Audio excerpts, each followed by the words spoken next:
Hey guys, I'm on set with the talented Dominic Santana, and we're talking about the 5th anniversary of All Eyez On Me. And so let's just get into this interview. Dom, it's nice to see you.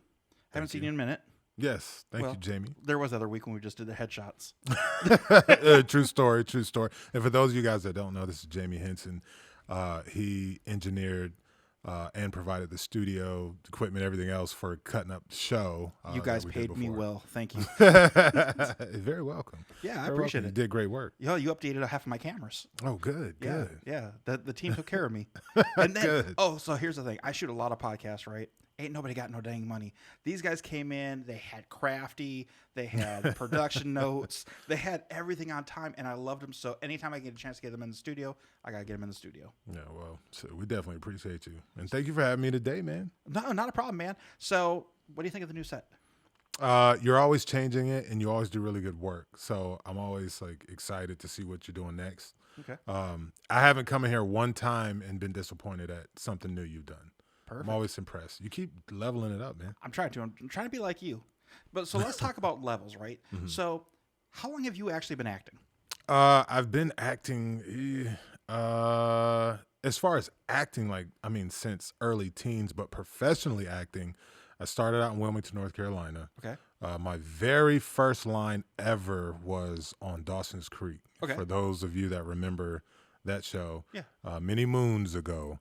And I was actually an extra on that episode. And the short version of the story is it was an episode where Dawson was visiting his girlfriend in Boston. She was in college or whatever.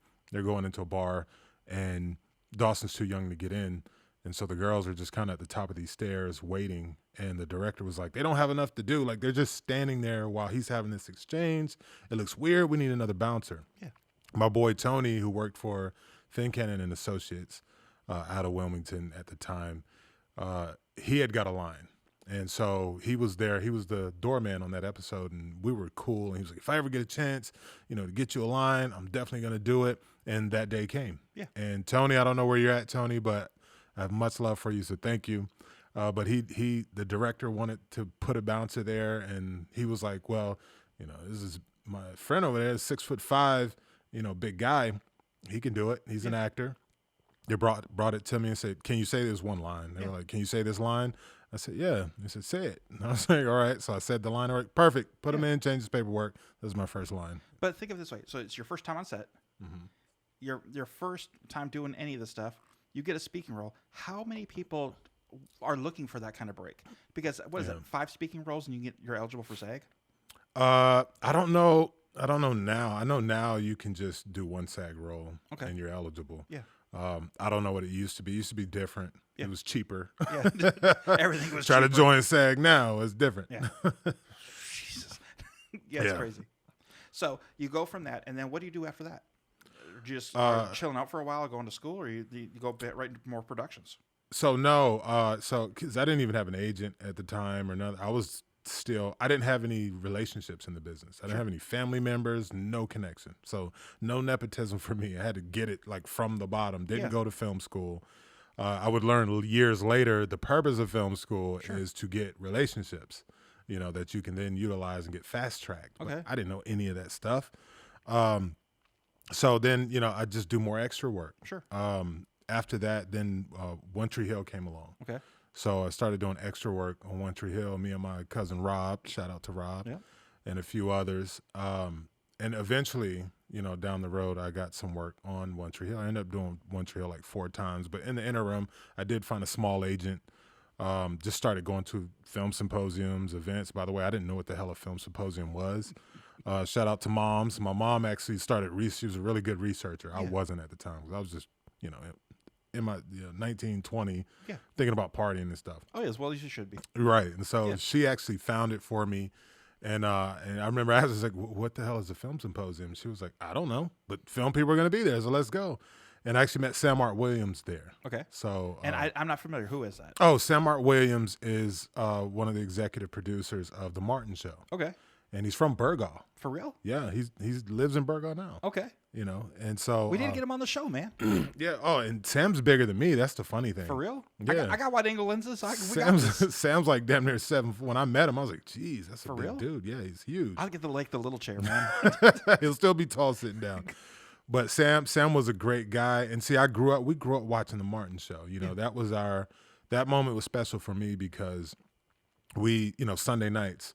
And at that time, you know, as a kid in the 90s, there wasn't a lot of cool black shows on. Yeah. And so you had that lineup of In Living Color, Yep. Martin, Living Single. Yep. So that was like moms would cook. And that was when she would cook the big meals. And it was family time. We'd sit around and watch that. And so seeing somebody who was a part of bringing that to fruition and getting to talk to him, you know, at the first film event I go to was incredible. That's You cool know, and then to find out he's from North Carolina and Yeah. Burgaw, you know, right Yeah, down just the up the road from road. where we're at. Yeah. Yeah. It was insane. That's dope, man. So you've had this transition. Then you hear about this movie, All Eyez on Me, right? Mm-hmm. How did that even come about? So funny enough, I was with a talent agency out of Atlanta. Okay. A pretty, you know, premier talent agency as far as East Coast, Southeast. And just wasn't getting any real traction, you know, and didn't feel like my vision was being understood and any real energy behind me. So it was kind of like starting to get stir crazy. Sure. So we eventually ended up parting ways. So then I had this time where I didn't have an agent at all. And so I reached back out to a small agent out of Tennessee. And I actually met him doing the movie Furnace because after the whole One Tree Hill stuff and all that ended up, my boy Micah Noble. Okay, I know Micah. We call him Cheka. Cheka, and this is going back a little bit, but Cheka actually got me my first movie. Okay. And so and that's how I met Eric Thomasounis of Swirl Films. Okay. Was this little small movie, their first movie. It was Eric's first movie called 20 Funerals. Okay. And Micah knew me from doing shows. We did shows together. And so he called me and he was working with them and he was like, hey man, can you get down to Screen Gems Studios in like 20 minutes? And I was like, yeah, sure. Why? He's like, because they're doing a movie and I'm working on it and they need a big guy to play a doorman. And I was like, well, I'm a big dude. I'm on my way. You know what I mean? So you got typecast. Yeah, right out the gate. And so, hey, you get in when you fit in the beginning. I understand. That money's good. Well, that money wasn't good, but okay. nothing. Matter of fact, yeah, I did that one for free. Okay. And so, which, you know, it's typical. Like you start out in the beginning doing independence. You're going to do a lot of free work, you know, to build up the content. Well, and that's the thing. People don't realize a lot of the stuff in the beginning, you don't make bank. Yeah, if you make anything. Yeah. It comes later if on consistency, but minus my sidetrack, let's go back. I'm sorry. No, you're good. I So get sidetracked all the time. yeah, so I met Eric Thomasounis. They auditioned me for the roles. And funniest thing was with 20 Funerals, they wanted me to do the doorman, but I was like, I'm so much better though, because it was like a small role. Yeah. And I was like, I can do more. Like, can I read for one of the leads? And they were like, sure. They let me read for the lead, and they were like, you actually did really good, but the problem is we don't know where we're going to find another actor your size to play this doorman. So could you just be the doorman? I was like, yeah, whatever. And I did that, met Eric. Long version short, we became friends. Yeah. And then I harassed him for like a year because he was like, man, I really like you and I like your talent. He's like, I got another movie coming up and I want to give you a bigger role. At the time, he was thinking it was going to be like, 4 or 5 months. Ended up being like a year though, which happens, in this business. And but I harassed him every holiday and everything else, hey, don't forget me. How you doing? And then came Dead Heist. And he did end up giving me one of the lead roles in Dead Heist. And so, again, long story short, we knew each other and he kept bringing me in for, I started starring in other roles and his movies got bigger and bigger and bigger. And so from there, we ended up doing this movie called Furnace with Ja Rule, Danny Trejo, Tom Sizemore, et cetera.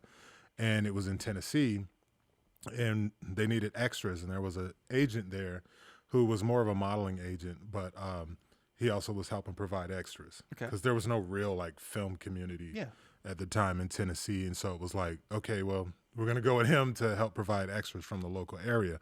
And so I met him. He was really cool. We hung out.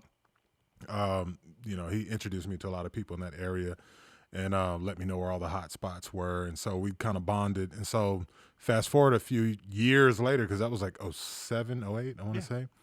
And fast forward years later, I reached out to him and was like, hey, would you mind just repping me, temporarily until I can, solidify another agency? And he didn't mind. He was cool about it. And so he actually hit me up one day, back to your original point. He hit me up one day and was like, hey, I just wanted you to know I submitted you for Suge Knight and the Tupac biopic they're getting ready to go up on. Yeah. Me being a huge lifelong fan of Tupac, I completely glossed over that part and was like, they're finally making a Tupac biopic? Like, because I was that fan that was like, okay, the Biggie biopic, that was dope. Okay. Then Here It Comes Straight Outta Compton, which was really dope, and a bunch of other movies.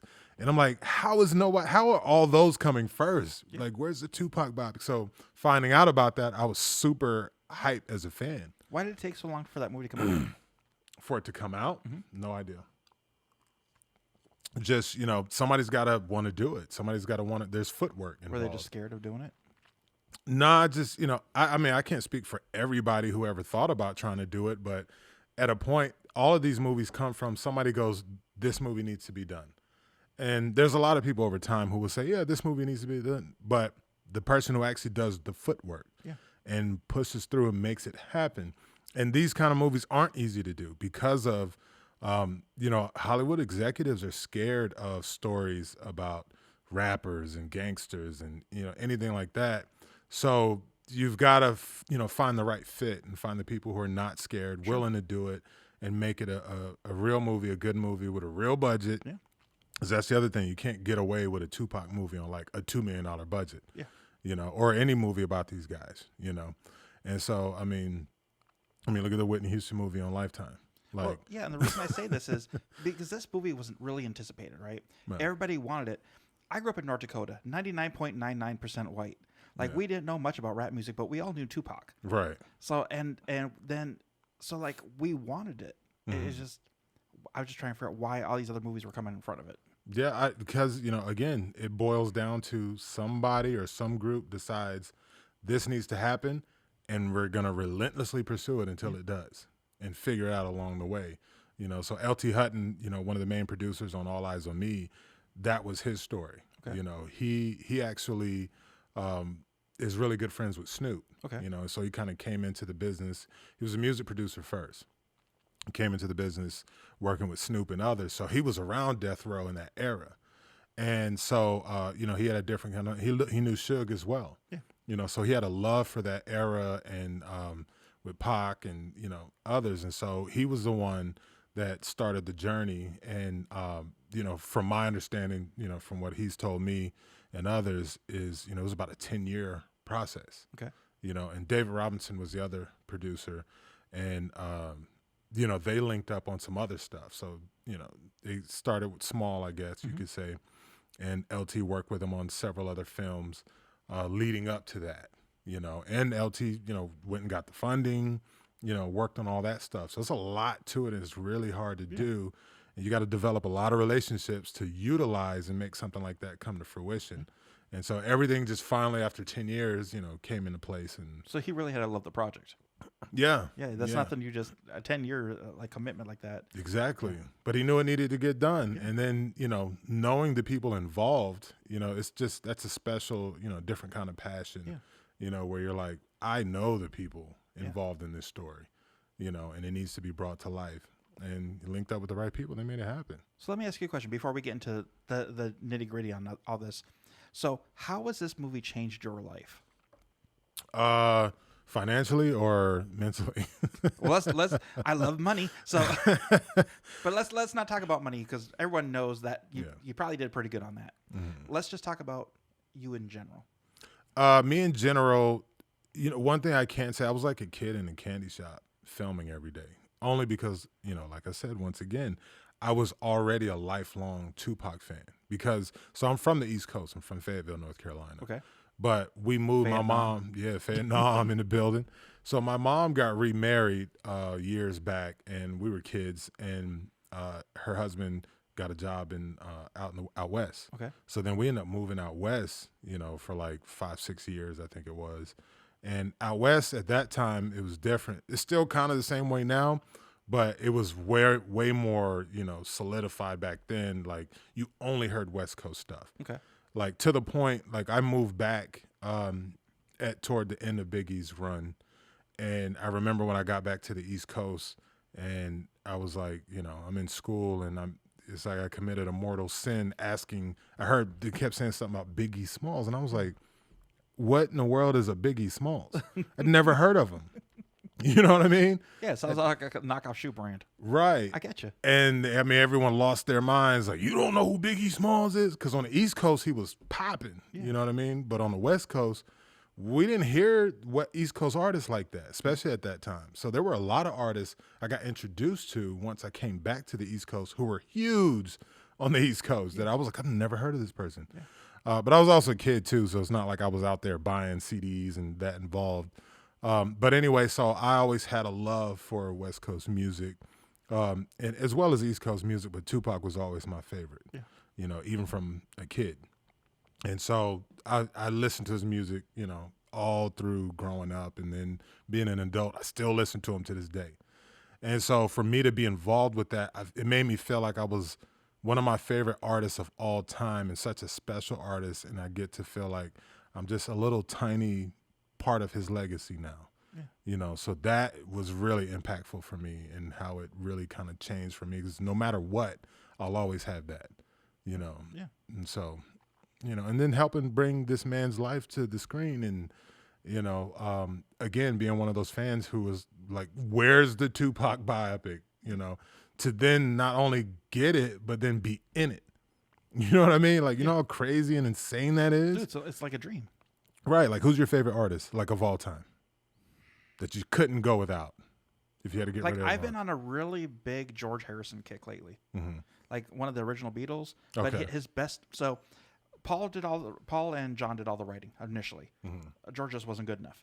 But George got good by hanging around those guys. And then once the Beatles separated, George was the one still putting out music. Okay, so imagine if you got the opportunity to be one of the lead actors in a George Harrison movie. Yeah, it'd be dope as shit. You know what I mean? Yeah. Like, so that's what it was for me, it was special beyond money, beyond fame. Like, while I was doing it, I wasn't thinking about, how famous I'm going to be. I probably should have been thinking about, like, the impact. I would have. Well, it was so hard to really know, and a lot of times, because it's scary. That's the other thing, too, about doing this movie. It was like, Tupac fans are different, man, and it's such a huge, iconic person. He's legendary. You don't get a lot of leeway.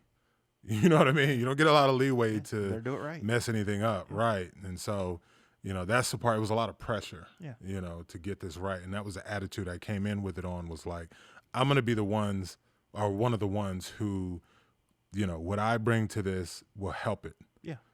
I'm not going to be involved with who, being one of the ones that hurt it. Yeah. If there was going to be anybody that heard it, I was not going to be in that list, because I already know, the backlash was going to be insane if you messed up anything. But you should, baby. You got this. So how does it transition from, you have all this history, you love the music, you get the call from your agent, he's put you in for the role. What is the next steps to you actually getting that role? So then from there, I get submitted, and of course, I'm a real actor, because a lot of times you'll have, and there's nothing wrong with this when there's no one else, because sometimes, like Blind Side, they needed an actor so big but so young looking at the same time. There just weren't any established artists or actors that could do that, so they had to just go on like a, what we call a cattle call. Yeah, just search the nation for their guy. So you'll get that sometimes, where you have an artist or someone notorious, Jamal Woolard. To my understanding, that was his first real acting.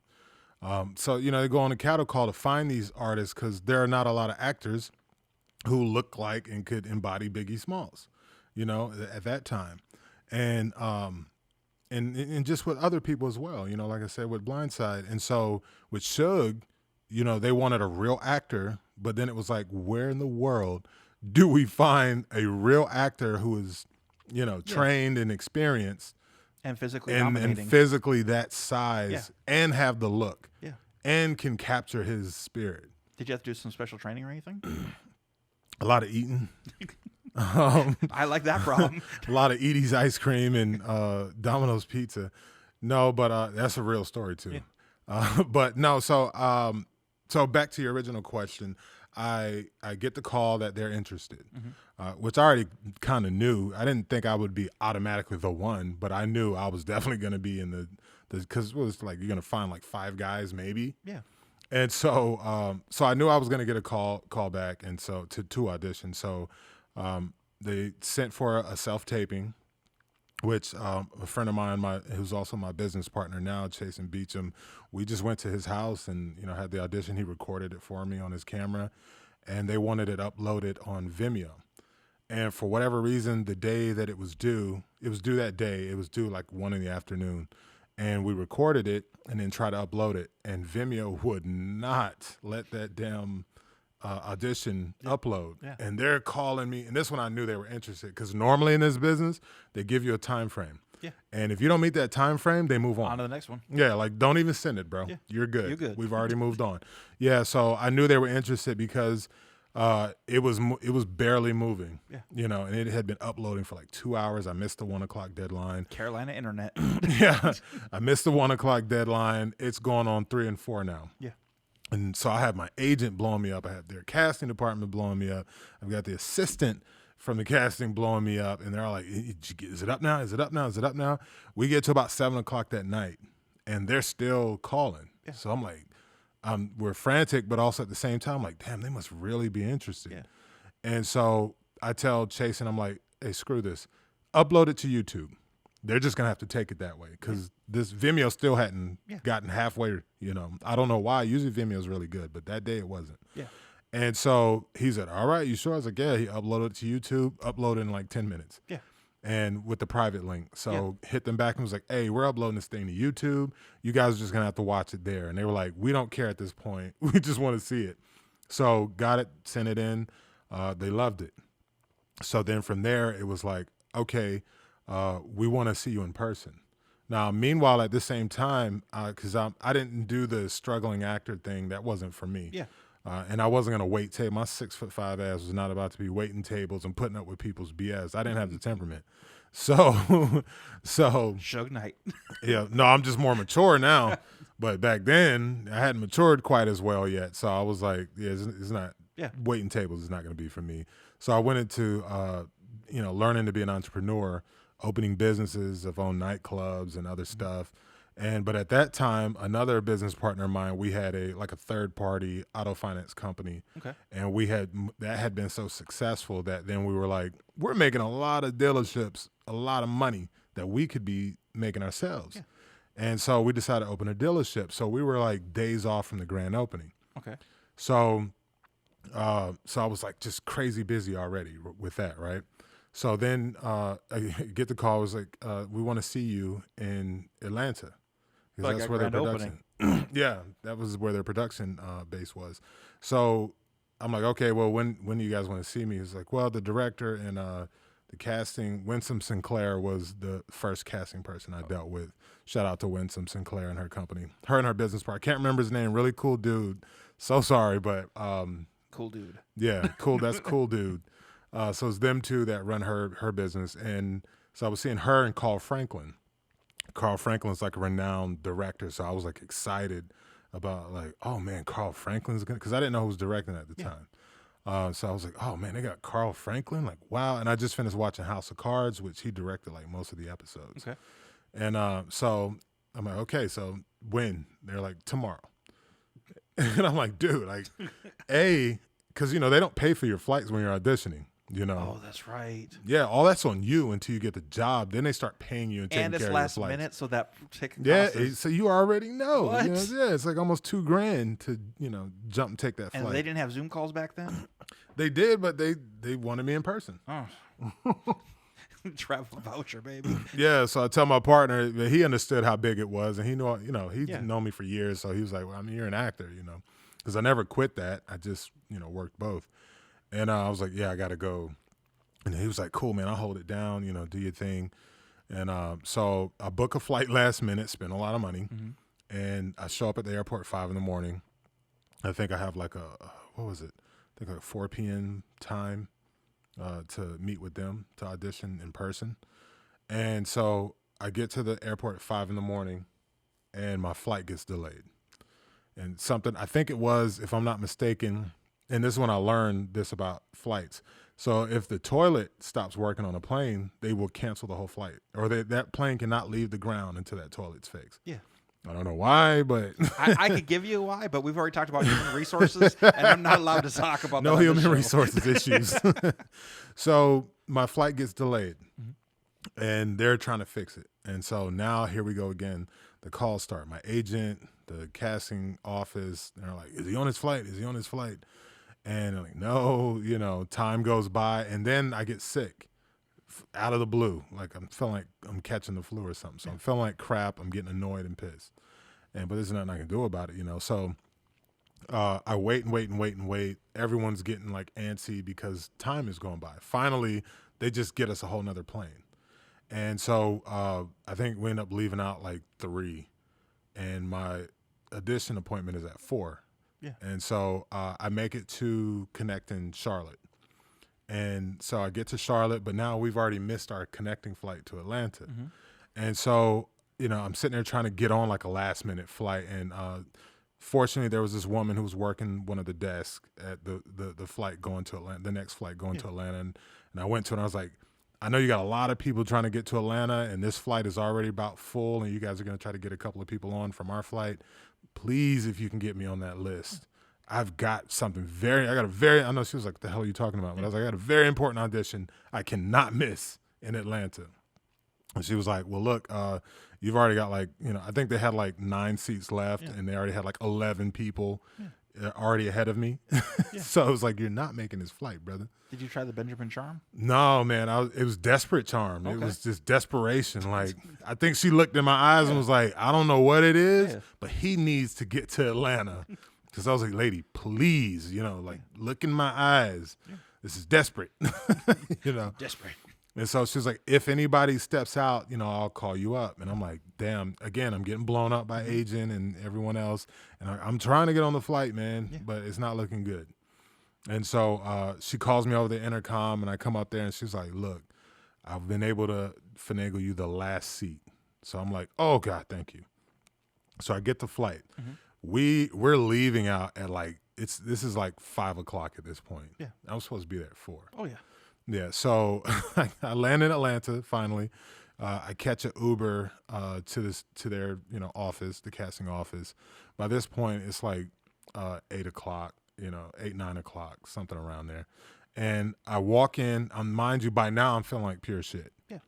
And so I walk in, and the whole Winsom's office is pretty much empty of people, except that her 2 assistants are still at their desk. And I guess they were waiting on me because it kept telling them it was coming. And so I walk in there, and they look at me like, "Oh, no, I got to give them some bad news." And so I'm like, "Hey, I'm here for the Suge audition."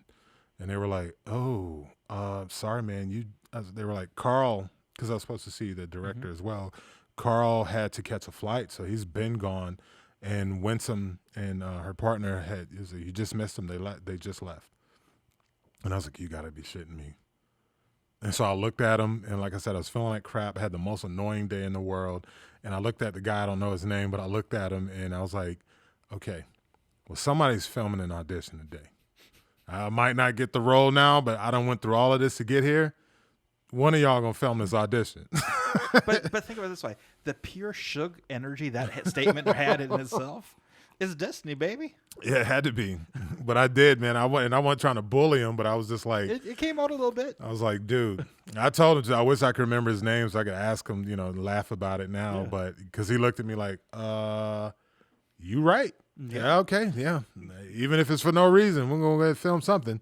He's like, "So, give me like 15, 20 minutes. I'll go and set the camera up and all that stuff, and I'll record you." Yeah. And I was like, "My man, thank you." I brought an outfit to change into as well to try to get into that mode of Suge. So I was like, "All right, I'm going to go change and I'll be back." So I went to their bathroom, changed into this outfit and whatnot. I already had I wore like a stocking cap and had slicked my hair down because I wasn't shaving it. Because I'd never been bald in my life at that point. I didn't know what I looked like bald. But I was like, I'm not shaving my curls until you show me some paperwork, then I'll shave it. And so I had my hair slicked, gelled down as low as I could get it. And so I went and changed, came back in, and he comes out and he's like, hey, you're in luck. Winsome and again, forget my man's name, but cool dude. Cool dude. Yeah, Winsome and cool dude actually had never left the parking lot, so I was able to run and stop them. So they're actually gonna be in here and watch you. Okay. And I was like, oh yes. So go into the room, and it's funny as hell because I know they were annoyed because at first Winsome was just looking at me like, this better be good. I swear to God, this better be good. And so, we go to set up. So we ended up not shooting this in the movie, ended up getting cut. But my audition that day was for the Source Awards scene. What producers dancing all up in the videos, like that whole spiel that Suge did at the Source Awards. And so I had to do that. Did it the first time, and Winsome's eyes lit up. And she was like, do it again. And so I did it again. And again, I'm an actor. So even though I'm not from the West Coast, I've been around enough, I got enough LA friends and stuff. I know that LA twang. And these guys are from LA. So of course I'm going to put that twang on there. And so I do it. And she was like, he even like has the LA, like swag. And I was like, yeah. She was like, can you do it one more time? And now she's smiling. Both of them are smiling. So I'm like, oh, this is good. So now I'm getting comfortable. They don't know I'm about ready to pass out because I feel like crap. And so, but, like Eminem said, you got that one moment sometimes, so I was not going to let that pass. So I do it again. They love it. I go back, home the next day and back to, putting the lot and stuff together. And a couple of days goes by and they call me again. And they're like, Winsome, they really loved your audition. We need to see you again, though. So unfortunately, there's been a change last minute in the directors. So Carl is not going to be no, I'm sorry. I'm jumping ahead. Carl was still on. Yeah. But remember, Carl wasn't in that audition. So Carl was adamant, I need to see him in person to make a decision. They tell me they gave you some money for this one. No, God, no. They don't pay for anything when you're not hired yet. And so they called me and they're like, Carl's back in town. They love what you did, but he needs to see you in person. And I'm like, there's a self-tape, and I did a whole video for the casting. It's like, yeah, but he's being adamant, like he needs to see you in person. When can you come back? And I'm like, if that's what it takes, then yes. When? Tomorrow. This is all tomorrow. Welcome to the film biz. Yeah. And so I'm like, oh, God, So remember last time I had a bunch of travel troubles, and I was like, I cannot risk that again. Yeah. So this time, I'm like, yeah, let me be an idiot and rent a car. So I rented a car and drove to Atlanta. So it was like a 7-hour drive. Oh, yeah. So I drove to Atlanta, and that hurt. But I was on time, and I had some time to breathe and relax and be prepared this time. So I go in for that audition, and I go into the production office, and there's a couple of people I'm not familiar with, and then there's Carl, who I am familiar with from just, knowing his work. And that's when I first met LT Hutton as well. But the funny thing about LT is I didn't know who LT was at the time. And typically you go into this, and film people normally look like film people, meaning the way they dress is usually pretty plain or like very business attire. Yeah. Right? LT was like gold chains, velour sweatsuit and all that with shades on. Well, I thought they were shades, but they were like prescription tinted, cool glass. LT's super cool. So even his glasses, prescription glasses were cool. And so, but I'm thinking they're just shades. I'm like, why is he in here with shades on? And like, who is this guy? Yeah. And he's looking at me stone-faced the whole time. Yeah. And if you're going into an audition, like people's vibe or how they're looking at you can really mess with your performance or mess with your head while you're trying to, get it together. And so he's just looking at me like I'm there wasting his time. Yeah. You know what I mean? And I'm the whole time like, yo, who is this dude throwing off my vibe? Yeah. Like, who is this dude? Get your security. You know what I mean? And I'm like, and why is no one stopping him from making comments and stuff? Again, not knowing he's the big boss. Yeah. And so I do the audition. Carl Franklin's smiling ear to ear, and that meant the world to me to see him smiling, a director of his caliber. So I do the audition. He's smiling ear to ear and nodding like, yeah. And I'm like, oh, yeah, I got him. And LT's like, yeah, can you do that again? And I'm like, I look at Carl like, do I have to? Like, who is this dude? Yeah. I'm thinking he's a friend of somebody there, So I'm like, why are they letting somebody's friend tell me to You're do about something this close again. to backhanding him. Right. So he's like, yeah, you do this again, and he makes a little suggestion. Yeah, do it this way this time. And I'm like, I look again, and they're like, yeah, you do it. And I'm like, oh God, all right. So I do it again. You know, I don't cause any stink. And so we get done with it, and so I'm about to turn and leave out the audition room, and LT's like, you have any glasses, like shades in your car? Which I didn't. Normally I would, but for whatever reason I didn't. Yeah. And I was like, no, I don't. He's like, I really want to see what you look like with shades on. And I was like, okay, I don't care what you want to see. Like, who is this? You know what I mean? And like, why did they keep letting him ask me to do stuff? Yeah. Again, not knowing he's the big boss. Yeah. And so he's like, he looks over at Carl, and Carl's like, yeah, I guess you should see him with some shades on. He's like, would you mind like running to the store or something and get some shades? And I'm like, dude, are you serious, man? Like, all right, whatever. This is what I got to do. I'm all about paying dues. So I'm like, if this is what I got to do for the role, I'm going to do it. So I leave out, go running around. And it was weird. This is Atlanta. So I'm thinking the first store I go to is going to have all types of shades. I go in there, no shades. I go to like 3 different stores. They don't sell shades.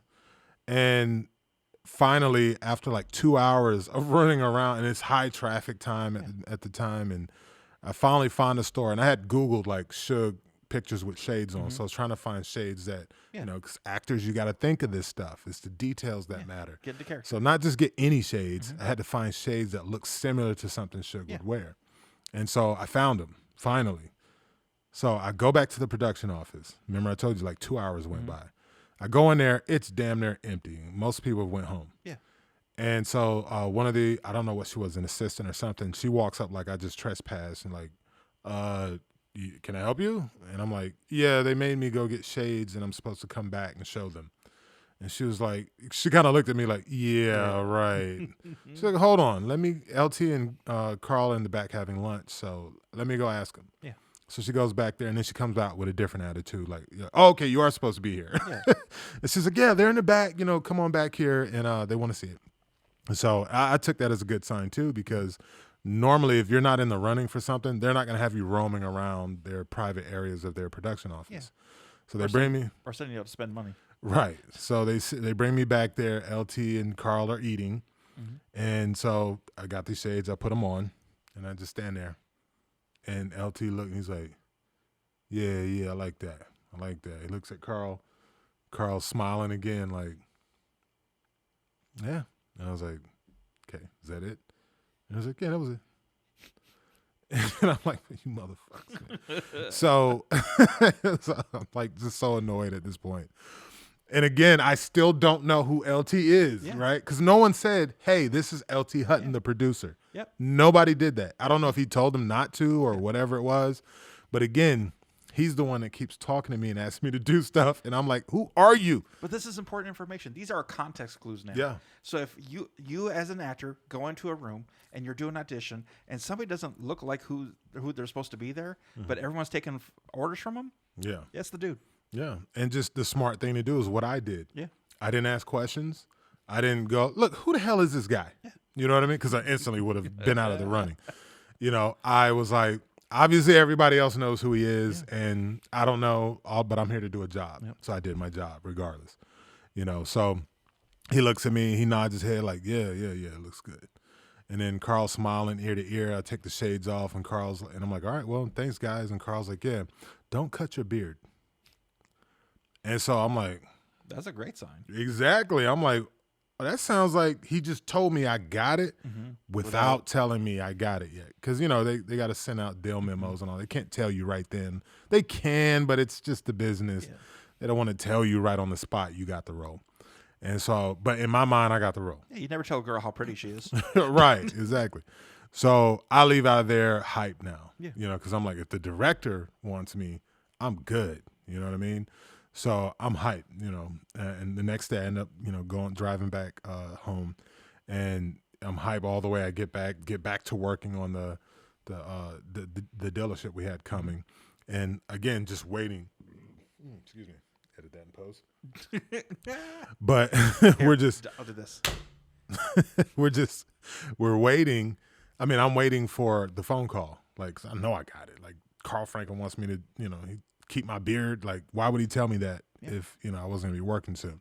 So, waiting on the call comes probably like maybe a week later. And now we're at the the opening of our dealership. It's all set up now. It's ready to grand opening. We got all kind of stuff set up that we paid for and all that good stuff.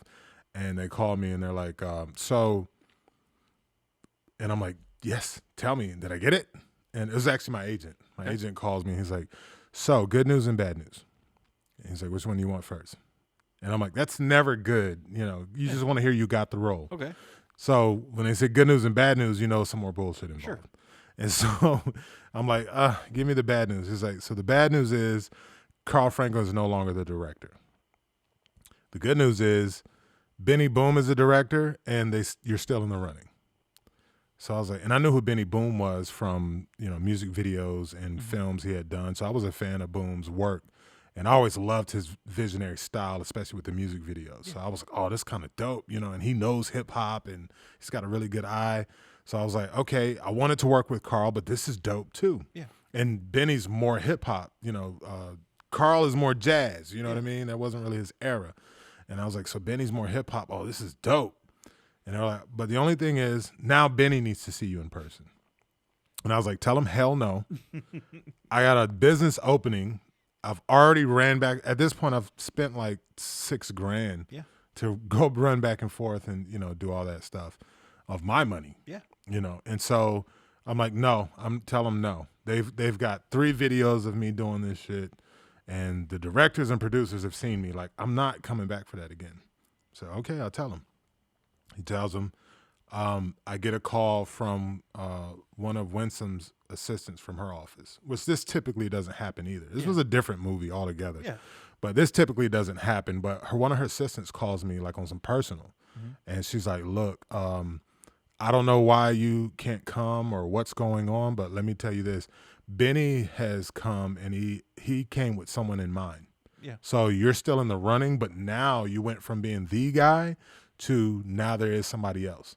If you know what's best for you, you need to come and secure your role. Yeah. And, show Benny that this other guy, need even to look at him. Yeah. So I'm like, oh, damn. Because in my mind, I'm thinking, who else are they going to cast at this point? Yeah. Like, I done smashed it several times. I got the look and everything. I was like, hey, who else are going to cast? Yep. So I wasn't worried till she called me with that and was like, no, now it's you and another guy. Yep. And I was like, shit. All right. Let me get my happy ass back down to Atlanta. And my partner held it down and, he handled the grand opening of the lot and whatnot. He understood. Jetted back down to Atlanta again and got to the production office. And this time I went into the building and walked to the elevator. Now, remember what I told you about LT, right? Yeah. How every time I saw him, he was just stone-faced. Yeah. Like I bothered him or something, right? And so, and I still didn't know who he was, right? So now we get in there, and so I did my research, though, by this point. So now I knew who LT was. Yeah. So then I was like, damn, he's like one of the big producers on this, and I think he doesn't like me. So because that was bothering me, like, who is this dude? So I started doing research, find out who's all involved, and it was like LT Hutton, producer. I was like, oh, he's the producer. Oh, wow, glad I didn't say anything stupid. And just listen when he asked me to do stuff. Yeah. So this day we get there. Now I know who LT Hutton is, and I already knew who Benny was. And so I get on the elevator. Benny and LT pull up together in an SUV. And so they get out, and as I'm stepping on the elevator, they get out and start walking down. It's like a long hallway where we were. And so I hold the elevator, because it's always good if you can get a quick little intro with the director and stuff before you go into the audition room. And so he gets on the elevator, him and LT, and I'm like, hey, what's up, man? And LT is smiling ear to ear. I'm so damn confused at this point. LT smiling ear to ear, and he was like, Benny, this is my man I was telling you about. So he was gunning for you. Yeah. In a good way. Right, exactly. That was the first time I knew that he liked what I was doing. Yeah. Because I think for him it was all about a poker face. Yeah. He showed he was just neutral, showed no excitement the other times. Yeah. But that day, he's like, this is my guy. I was telling you about, for Suge. And he was like, oh, yeah. And LT was hyped like, you ain't going to get no better than this. So I'm looking at LT like, I thought you didn't like me. Like, I'm so confused. And Benny was cool, he's like, yeah. He's like, I see it. And I was like, oh, yeah, now I'm hyped. And we introed, I'm Dominic, blah, blah, blah. So elevator goes up. They walk back to the casting office. And so I'm sitting there. I got my sides with me. And I'm sitting there. And at this point, it's like down to the wire of who's going to be who for just a few. There were already a lot of people casted for mains. But there were a few people at the time. There was like 3 Biggie Smalls there. Which ended up not being any 3 of those guys. Was Wavy down there? No. Okay. No, Wavy wasn't down there yet. But there's 3 actors that had flown into, the last auditions for who was going to be Biggie. Ended up being Jamal Willard. Okay. So sorry for those guys. And the actor who played David Kenner, my lawyer, was Suge's lawyer. Okay. And so that was kind of cool because I seen him there. We didn't really talk, but it's just like a nod. And then we get to set and it's him. And I was like, oh, you got it, But anyway, so I'm sitting there and I'm like, oh, you never want to go first. Like, at least me, I don't know about other actors, but I was like, please don't call me first. Please don't call me first. Anyway, they were waiting because Winsome was running behind. She got caught up in traffic or something. So she finally gets there and she walks in. She walks past all the other actors, but when she gets to me, she puts her fist out. And so we fist bump, and I'm like, okay. Oh, that's a good sign. When the casting director is like, yeah. Because even she was like, this is my guy. Yeah. And so, which was cool because I wanted her to get that win. So when I went in, I was like, she got me this far. I want to represent, make sure, so they know she was right. Yeah. And so I'm like, please don't call me first. Please don't call me first. And they're like, they come out. All right, first up, Dominic. I was like, oh, shit. Because what can happen sometimes, you get so nervous, the lines just escape you all of a sudden. And you're like, oh, you just stand there looking stupid. And so this time I walk in and everybody's there. So it's like 20 people in this room. Yeah. And I'm like, shit. Because normally auditions, there's not that many people. But on these bigger projects and when they really need to nail a character, everybody wants to give the approval. So get in there. David Robinson's in there from Morgan Creek. LT, their assistants, everyone else, Benny. It's like 3 cameras set up. And I'm like, oh, shit. There's a lot going on. But anyway, so they're like, all right, do your thing. Action. Yeah. And so I go into my audition. I'm doing it. And they're like, oh, yeah. And it's funny because LT is looking around like what'd I tell you? What'd I tell you? And I'm just looking at him like, I was like, man, I thought he didn't like me. Yeah. But I was happy to know that he did at that point. It's like, oh, okay, he must be he was doing a poker face. So, LT smiling, Benny smiling, and they're like, yeah, everybody's like, yeah, okay, all right. And so then they say, hey, do you have anything else planned for the rest of the day? And I was like, no, I'm literally here just to do this. Yeah. And so he was like, okay, look, we want to get our actor Demetrius Shipp, who's playing Tupac. We really want to see you 2 together. And I was like, all right, but we got to get him from the hotel. He's not here.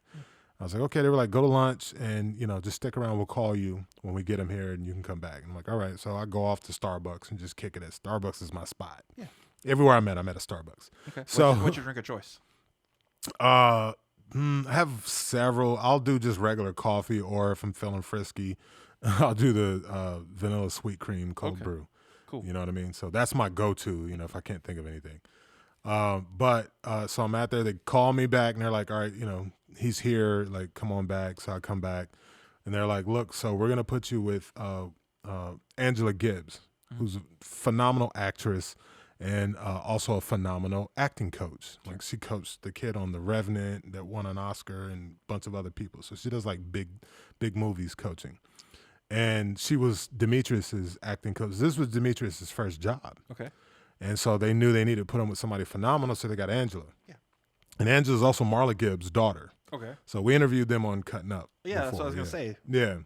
So Angela, a really good friend of mine, such a lovely person, and she really helped make it smooth. So they hit me last minute, and they're like, so we're going to get you with Demetrius, and we want you guys to do 2 new scenes. So now I've got to learn 2 new scenes that I haven't previously studied. Yeah. And it's like, Angela's going to get you guys worked into it. You got about 15 minutes. I'm like, how many pages? It was just like probably like 2 pages a piece. Okay. But still, you're like, this is a huge audition, and then you got 15 minutes. Angela did such a phenomenal job, though. I walk in, and she's like, yeah, we're just going to run some exercises to get you two bonded real quick and then get you flowing together. So I'll walk in. Demetrius has obviously already been training and all that stuff for this. So he's in Tupac mode already. He don't even smoke cigarettes, but he's got a Newport hanging off his lips. You know, he's leaned back, looking like Pop. You know what I mean? He's already bald, you know. And when I seen him, I was like, just walking around the corner, I was like, well, that's obviously who's playing Tupac. I was like, that's kind of insane. Like, wow. And then he's already in that mode, you know, and so she sits us across from each other and starts running some acting exercises. And so we do that for a minute, and then we go into actually reading the script and going through the script. It ended up being the scene of the movie where Suge goes to the jailhouse to bail out Tupac. Okay. You know what I mean? And so, which has become like an iconic scene. People are always coming up to me, you know, repeating those lines to me. You know what I mean? Some people born males, but me, I'm a man. You know, I hear that all the time. But it's that scene. Okay. And so we're reading that, and then, you know, trying to just commit it to my head as quick as possible. I think that was the quickest I ever did a cold read and committed something to my brain. And so they're like, all right, we're ready for them. And I'm like, shit. That was not enough time. But anyway, I'm like, again, back to Eminem. You only get one shot. Do not miss your chance to blow. So I was like, this is it. You know, this is going to be a huge, iconic, you know, role. And plus, real quick, being my size and my look, every real actor worth their laurels wants to at some point play a living person or somebody who has lived, a real person, because that is like your ultimate test as an actor of how good you really are or aren't. And so, but for me, I was like, who's notable that's my size in my look? Yeah. Excuse me. Lemonade. Right. But who's my size in my look? And I was like, I'll never get that opportunity. And so when this came along, it was like, I never even thought of Suge Knight. You know, there was nothing, it was never a part of my mind that was somebody I could portray. And I don't know why, but it just never did. And so anyway, so it's a huge moment for me. And it was like, either you're going to knock a home run or you're going to really screw this up. And I don't screw up, you know, in those moments, you know. And so, and I'm good under pressure in most things. So that's the good part. So we go into the room. It's me and Demetrius. Originally, the scene was both of us sitting down. In the movie, they end up having me stand up and talk to him. But originally, we were sitting down across from each other. And so here we are again in front of everybody. We start doing the scene. And shout out to Winsome Sinclair, because she just added the extra sauce on it. Because we did the scene the first time, and they were all like started clapping, like, because I really took it there. Like I was like, this is the moment. And so I'm talking to him, and I'm saying that whole speech, and I lean into him, and I'm, you know, with the eyes and everything, and I'm meaning every damn thing I'm saying. Yeah. And he's responding perfectly, you know. And so by the time I get to the end of it, you know, cut, they're all like, whoa, whoa, like, woo, like we felt the energy. And I was like, oh, good. They did feel it. And Winsome's so funny. She was sitting in the front row. It was like 4 or 5 rows of tables going across. And she just started folding all her stuff up, like slamming it, folding it up. She's like, She's like, hold on before y'all go again. Like, let me get from the front of here. It's too much heat up here. You know, like I said, just laying the extra sauce on it. Like, that's a true story. She's like, there's too much heat up here, too much fire. I'm going to the back. And she did. She folded her stuff up and went to the back. And so they had us do it like 2 or 3 more times. And again, there was already 3 cameras set up. So I knew it was real when Benny pulled out his cell phone and he started filming it with his, and I remember looking at him like, there's like 3 cameras, Benny. Like, why are you filming with your cell phone? Yeah. You know, but we'll pull a memory card. Right. And so he pulled his cell phone out and started recording us doing it like the 3rd or 4th time. And he's smiling. Everyone's smiling because it was like, and it was down to the wire. So for those that don't know, the music rights had already been procured. I don't know the exact time before then, but this is around like December of 2015. Yeah. And they literally, so how music rights work in film is you have up until the end of that contract, how long you're contracted. But if you get to the end of that, close to that deadline, as long as your film has went into principal photography, you still have access to use the music, even though it ends on the contract, the date. But as long as you're filming, you're good. Sure. And so they were coming up, I don't know the exact date, but I know they were coming up with the end of December. Those rights were going to sunset.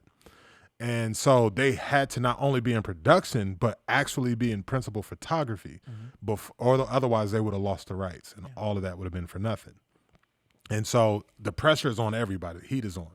And so when that moment, they were like, because Suge was you needed to have a great Afeni, a great Pac, a great Jada, and a great Suge Knight. Everybody else could be decent or okay. You hope to be great. But those four, all four had to be great. And so I was the last piece. All the rest of them had already been cast. But I was the last piece, and they found their Suge, and you could see the relief in the room, like, oh, thank God. Like he's actually good, and and he'll be a great Suge. And LT was hype. LT was trying to get me to cut my hair on the spot. And I was like, LT, you haven't offered me the job yet, bro. Like, it's like, I know, I really want to see you bald. Like, I need to know, like, how you look bald. And I was like, LT, I'm not cutting I really want the role, but until I see paperwork, I'm not cutting nothing. I've never cut my hair bald, so I'm not doing it today unless I know I got the role. And even when he called the makeup department that they had that was just starting to get set up and was like, you have a bald cap? Like, how long would it take you to do a bald cap? And they're like, LT, we don't have all our materials mailed in yet, And it was like, oh, okay, all right. And jumping ahead real quick, the funny thing is later on, because he was so adamant about me cutting my hair, and I was like, LT, I am not cutting my hair until I sign something. Yeah. And so he let it go, but then toward the end of shooting, we got back to talking about that moment, and he was like, nah, you know what it was? I had to make sure you didn't have one of them like Sharpay heads where it's all rolled up on your scalp, because it was like, man, we would have hired you, and you cut that hair, and you just had a bunch of folded skin on your head. And I was like, oh, that's why you were so adamant about it. I was like, makes sense though. Yeah. But he was trying. I would not do it. But anyway, so I did that. This is around like 9 at night, so the rest of the office, everyone had pretty much went home. We get finished. Demetrius and I walk out alone first, and we're in the hallway. It's all empty, and I look at him. I'm like, how do you think it went? And he was like, you got the role. He was like, they're not gonna find anybody else better than that. Like, you killed it. And I was like, and that felt good, And for that being me and him's first real interaction, like that was very big of him, because he was already Pac. He was already the lead role. He didn't have to say nothing. You know what I mean? He could be like, hey, best of luck, bro. But for him to say, and it's always good when the star of the movie, because if they ask that person, what did you feel? Like, how was the chemistry? They get an opinion, and they can make or break you, And so when we came out and he said that, I was like, cool, I got the lead is also on my side. He was like, you got it. Like, nobody's going to do that better. And so I was like, my man, appreciate that. Nice meeting you. And I left. Went back. The dealership was open, and I'm waiting. I know they got to get going soon, right? And so, like a week, that was like toward the beginning of December. It's like a week to 2 weeks later, I think it was. Maybe a week and a half, 2 weeks later. And I'm waiting, no call. So I'm like, man, all of that, and like, no, I didn't get it? Or is it looking like I'm not getting it? I thought I was going to get a call the next day. Yeah. Nothing. Talking to my agent, you heard anything? No, we haven't heard nothing yet. Like, damn, all right. So fast forward, 2 weeks comes, and normally my rule of thumb as an actor is if I get to the 2 week mark and haven't heard anything back, and I know that production has to get going, I put it out my mind. Like, I didn't get it. Yeah. So I get to that 2 week mark, and I'm like, damn. Like, I don't know how or who else they brought in, but somehow I didn't get it. And I was like, that hurt. Yeah. Because I was like, I knew it was going to theaters worldwide. I knew everybody was going to be talking about it. And I really got a chance, to be put on Front Street and show my stuff, in a real way. And that was all gone in my mind, So probably about another 2 days went by. My agent calls me, and he's like, what are you up to, man? And I was like, and we don't just talk chit chat, you know what I mean? So when he calls me, I'm like, oh, what is this, good or bad? Like, I'm about to either really be hurt or really damn excited. And so he's like, what are you doing, man? And I was like, I'm chilling, man. What's up?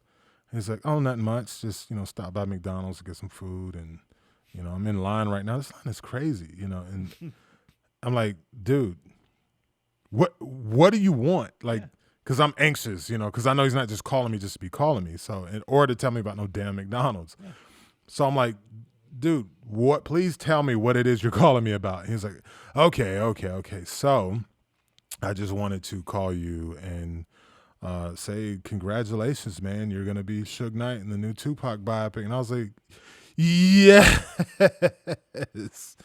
And in that moment, man, you know, that was my first time getting a co-starring role in a movie I knew was going to worldwide theaters. Yeah. Like, that was a huge feeling.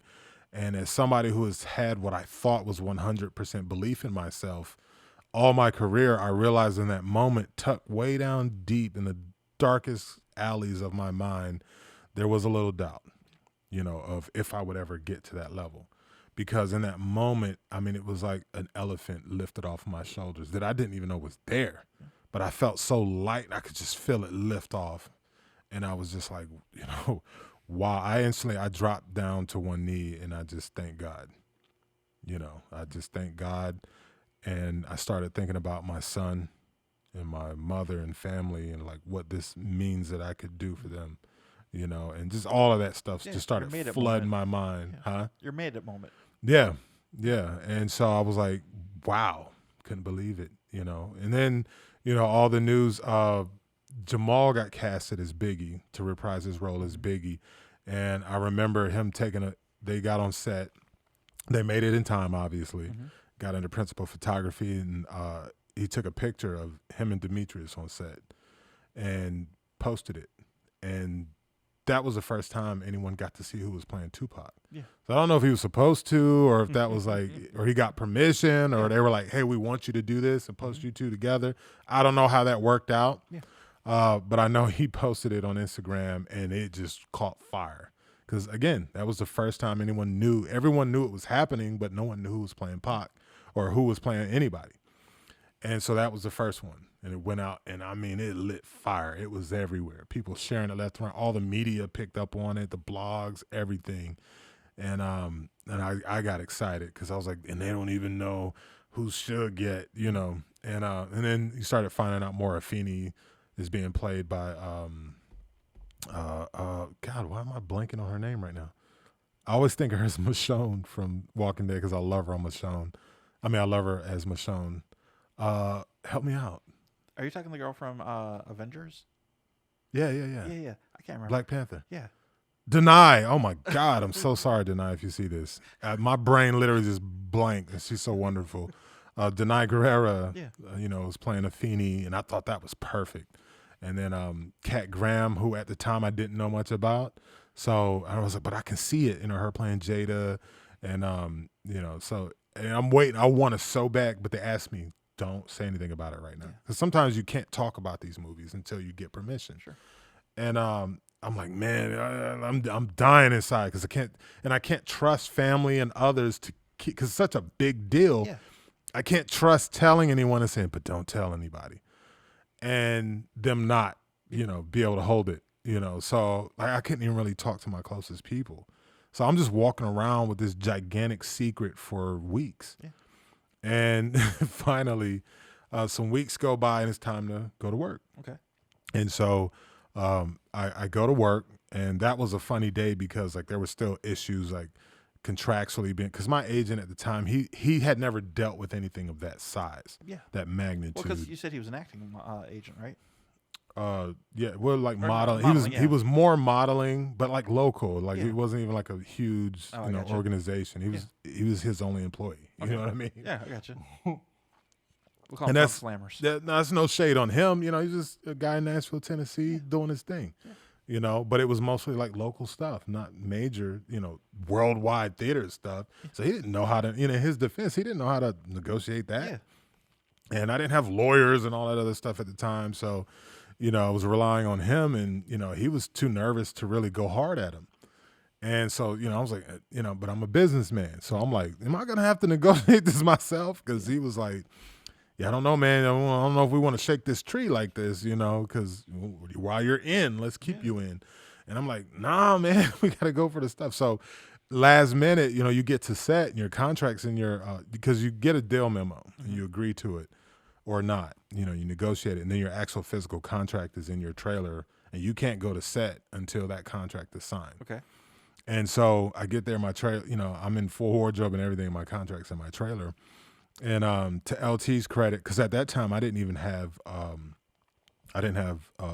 travel worked out. Okay. I didn't have hotel worked out. So it was like, if I signed it as is, it was going to be expected to me to just fly myself out and put myself up the whole 6-month shoot.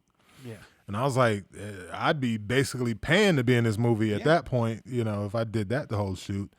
And so, but I got a hold of LT, and I was like, LT, man, like, you know, I'm excited to be here and get ready to get to work, but you know, dude, like we need to work this out. And to his credit, he was like, because producers, they don't know, they just tell casting, you know, this is what they need, and then casting tells them this is what the actor requires. And so he wasn't informed, you know, they didn't know that none of that had been done or that I didn't have that.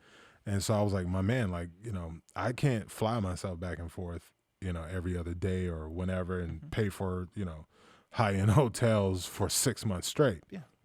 And he was like, what? No. Yeah, you're like, no, you ain't gonna have to, we'll get you taken care of. And he, you know, took care of it instantly. Yeah. You know, and so we got that straight, and got my contract straight last minute, and then I signed it and went to work. And, you know, I was on my first day, and before we started filming, LT was like, come on, let's take a picture. So me and him took a picture together, and LT posted it. And that's how the world first found out who was playing Suge, finally. That's cool. Yeah. How soon did it take for your mom to give you a phone call? By that time, like when I went, my mom knew, like I had told her, Okay. You know, and the funny thing is my mom was like, Suge Knight. Because, you know, the connotation with Suge, you know, and my mom was out west, you know, we were out west at the time when, you know, Death Row was like, you know, in its biggest point before it came down. And, or it was in its prime when we were out there. And so, you know, at first she was like, Suge Knight, you know, but she was happy for me, you know what I mean? It was just like, because she knew how big of a fan of Pac I was, and the fact that it was going to be worldwide theaters, et cetera. So this is what I've been building up to, is these kind of moments, you know. So she knew, and so it was like a handful of people that by that time had knew, because I figured it had to come out by this point, you know, my first day. I was like, and if not, I'm going to take the picture and put it out. I'm tired of holding this. But LT put it out, and then I was free reign to, you know, do it. And then I got a taste of, you know, the worldwide audience, you know, and all their thoughts about my lips aren't big enough. I look too Puerto Rican. And I was like, well, you know, my father is Puerto Rican, you know. And so, but and I got what their concerns were. The weird part for me was all the celebrities chiming in. See, I wasn't used to that. I can deal with people, you know, and I got comments and stuff, you know, online about different things from random people. But when you're seeing a bunch of blue checks and you're like, I know who that person is and I know who that is, and et cetera. Kind of pressure, man. Yeah. I didn't think of that before then. I was like, oh, yeah, celebrities also were huge fans of Pac at some point, you know, and everyone knows this is a major deal. So the involvement of, like, this one was like everybody's talking about this movie. And I've been a part of many movies and shows and things like that. Typically, the buzz and stuff doesn't really start happening until the movie's done and then advertising start coming out. Then people start lending their opinions and stuff. This movie, we hadn't even started filming, and like the buzz was heavy. And everybody's debating it, discussing it, you know. Excuse me. All this stuff and whatnot. And so, like, it was crazy. At one point, I don't have as many followers on my Instagram account now because I deaded it at a point when we were filming, because I got to focus and I can't keep reading this stuff. You know what I mean? And I was like, I need to keep my mind in it and not let any of this bother me, because I'm like, I'm a real actor. Like, I really do this. I'm not some random dude they found who's like, oh, he'll be good enough. No, I'm a real actor. So why don't you guys just wait and see my performance? Because, yes, I know I have a Puerto Rican look. I get that. You know what I mean? I know I don't look exactly like Suge Knight. But by the time I'm done, I know how to embody a character. I'll bring his energy, and you won't know the difference if I've done my job properly. And so, which a lot of people did realize that afterwards. Oh, I got so much shit in the beginning, you know, about how I don't look like Suge. Now it's funny because people are so used to seeing me as Suge. They're like, man, you look just like, I mean, identical. identical to Suge Knight. Anybody ever, like, if they don't know who I am right away, they're like, man, everybody told you look just like Suge Knight. And I'm like, you mean the movie? you mean the Suge Knight from the movie? Because me and Suge don't look. Trust me, everyone and their mama let me know that I did not look like Suge Knight before the movie. Yeah. You know, then after the movie, now I look exactly like Suge Knight. All right, so man, did your DMs be blowing up too? Well, like I said, you know, I kind of shut it down. Okay. You know, once we started filming, because I didn't want any of that stuff in my head. There were a lot of good things. The funny thing was, it was like one of two things. It was women who were like, Suge, fine. Like, their Suge is fine. You know, I saw a lot of those comments, and then the others were just like negativity. Okay. You know what I mean? So I was like, I can't do this. So I shut it down, and I didn't even put it back on until after the movie came out. And then I realized I missed a big opportunity to grow my Instagram account. It is what it is. Yeah. But no, so once the movie was out, yes, the DMs kind of went crazy. And the coolest part to me was how many celebrities and like other actors and entertainers that I had never met, didn't know, were hitting me up just like, hey man, you know, saw your movie, just want to tell you congratulations. Cool. You know, or man, I like what you did in that Tupac movie. So it was like, those were the coolest DMs. And of course you get all the, you know, the thoughts and the Insta models. Oh yeah. You know, hey boo, you know, I saw your movie, you look so good. We need to hang out. You know, I'm trying to get flued out. And like, you got the wrong one. It took me too much work. Yeah. Too much work to get. Nobody gets flued out. Yep. That ain't my lifestyle. You know what I mean? So I won't tell anybody, man, but who was your favorite person to work with on this project? Let's go with actor first. Let's not go into the whole production side. That's really tough. No, it's not tough, actually.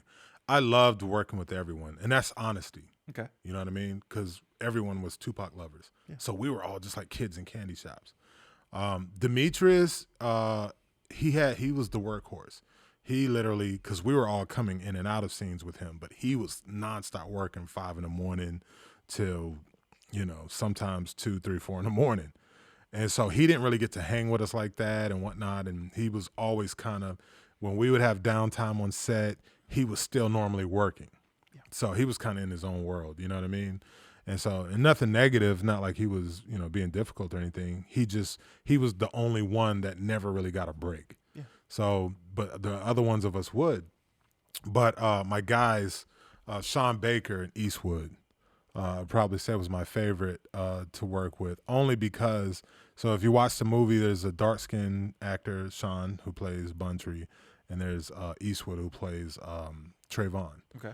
And they kind of roll with me through most of the movie. So we were always together, and we actually were hanging out outside of set. Yeah. You know what I mean? So we go out, you know, hit the club or go eat, and like we were always hanging out. So the bond you see on camera is real. Like our chemistry, we really vibed. And so I had the most fun with them, you know, hung out the most with them, and like we all liked each other instantly, you know, and it pretty much went like that. Most of the shoot was like everyone was just kind of instant chemistry. I didn't have any scenes with Denai, so I can't say, you know, whether or not we would have had chemistry, but she was the sweetest. And Demetrius, like I said, when we did work together, it was fun, you know, but again, I only really got to see him when we were actually doing scenes, but when we're doing scenes, we're there to do a job, you know, so we didn't really get to kick it like that, but our bond, you know, he did a smart thing, which I was glad he did because I was hoping it went this way. Everyone was always talking about how Suge and Pac were like brothers. Mm-hmm. So he instantly took up on that energy, you know, and so anytime I come in for work in the morning, because he had to get like, you know, 30 tattoos put on, so he'd have to be there for like 2 hours early to sit in that chair and get all his tattoos put on. And so I come in the trailer, and, you know, what's up, Big Suge? You know, like, what's up, Pac? You know, we did that whole, you know, thing. It was like really like a brotherly vibe instantly from the audition day. Mm-hmm. You know, we clicked in, you know, so that worked out really well that way. So we did have that vibe and that bond. Yeah. So how was the media around this time? Because this is such a big story anyways, and everyone knows the backstory. Like, did the media harass you guys when you'd go out for the nights and stuff? I wouldn't say they harassed, because, I mean, the way we were moving, too, it was really hard for them to keep up with us, and that was on purpose. Yeah. But reaching out, yeah. At that point, I had a publicist. Shout out to Fortitude PR. but I had a publicist, and people were constantly hitting her up, and they were jumping in the DMs, sending emails whichever way they could get at us. But the production was very adamant about like, don't talk to anybody right now.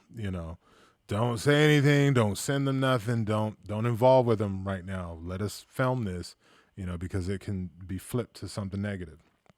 So we were very adamant about not dealing with any media, trying not to do many interviews and stuff like that, moving along until we got done with it. But yeah, it was crazy, man. Like, especially like when we were in Vegas, I think was the craziest, because we actually ended up on the news. Okay. In Vegas, doing that Pac's final day on Earth, or excuse me, no, he actually went to the hospital after that. But the shooting scene, we were shooting that in Vegas, and I mean those guys went all out, man. They locked down the Strip and the whole nine, and we got to film, on Koval, where Flamingo and Koval, where Tupac met his demise, unfortunately.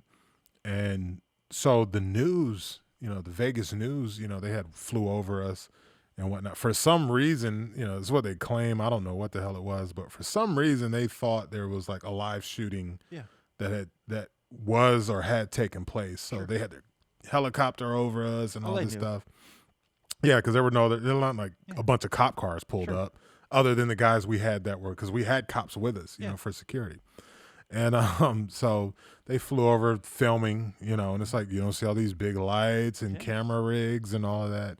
But in the news report, they're like, we thought it was a live shooting, and apparently they're filming. Yeah, Vegas forgot their own motto. Yeah. What happens in Vegas stays in Vegas. Right, exactly. No, they definitely let everybody know. And I didn't even know it. I remember the helicopter coming over, and they were all like, what the hell? Because the helicopter kept coming down closer. And we were trying to film. Yeah. And so the production had to like call the city and all, like, hey, what, can you get these guys out of here? And finally they went away. But my boy the next day had sent me the clip. He was like, man, you was on the news in Vegas. And I was like, what? Why? I didn't do any interviews. And I saw the clip, and it was like, apparently they're shooting the Tupac biopic, and here's the actor playing Tupac. And they showed like Demetrius getting in the car or something. And they were like, and here's the actor playing Suge. And it was actually my stunt driver. Okay. It wasn't me. And they were like, Dominic Santana, who's playing Suge Knight. And I'm like, that is not me.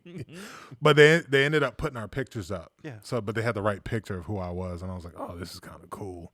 I was like, but this is extreme. Like, what is happening right now? Because I kind of disassociated myself from all the buzz and everything and just stayed focused. And not knowing, like, the world is buzzing and everybody's trying to get – it was so crazy, man, with this movie.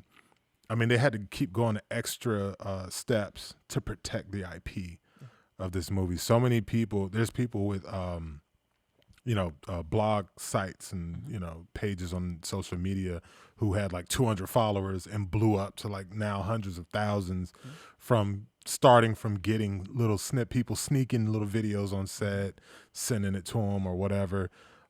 People offering to pay money for pieces of the script and all of that. Because like we didn't get the whole script. I think Demetrius was the only one that got a full script. But they were so adamant about protecting the script and from anybody, getting tempted to sell it off or something, because people wanted it that bad and would do anything to get it, just a little piece, and so they were only giving us the script in chunks, so we could never have the whole script in hand, which was smart, Made it hard to because I like to get a whole script and study it all the way through and then develop my character.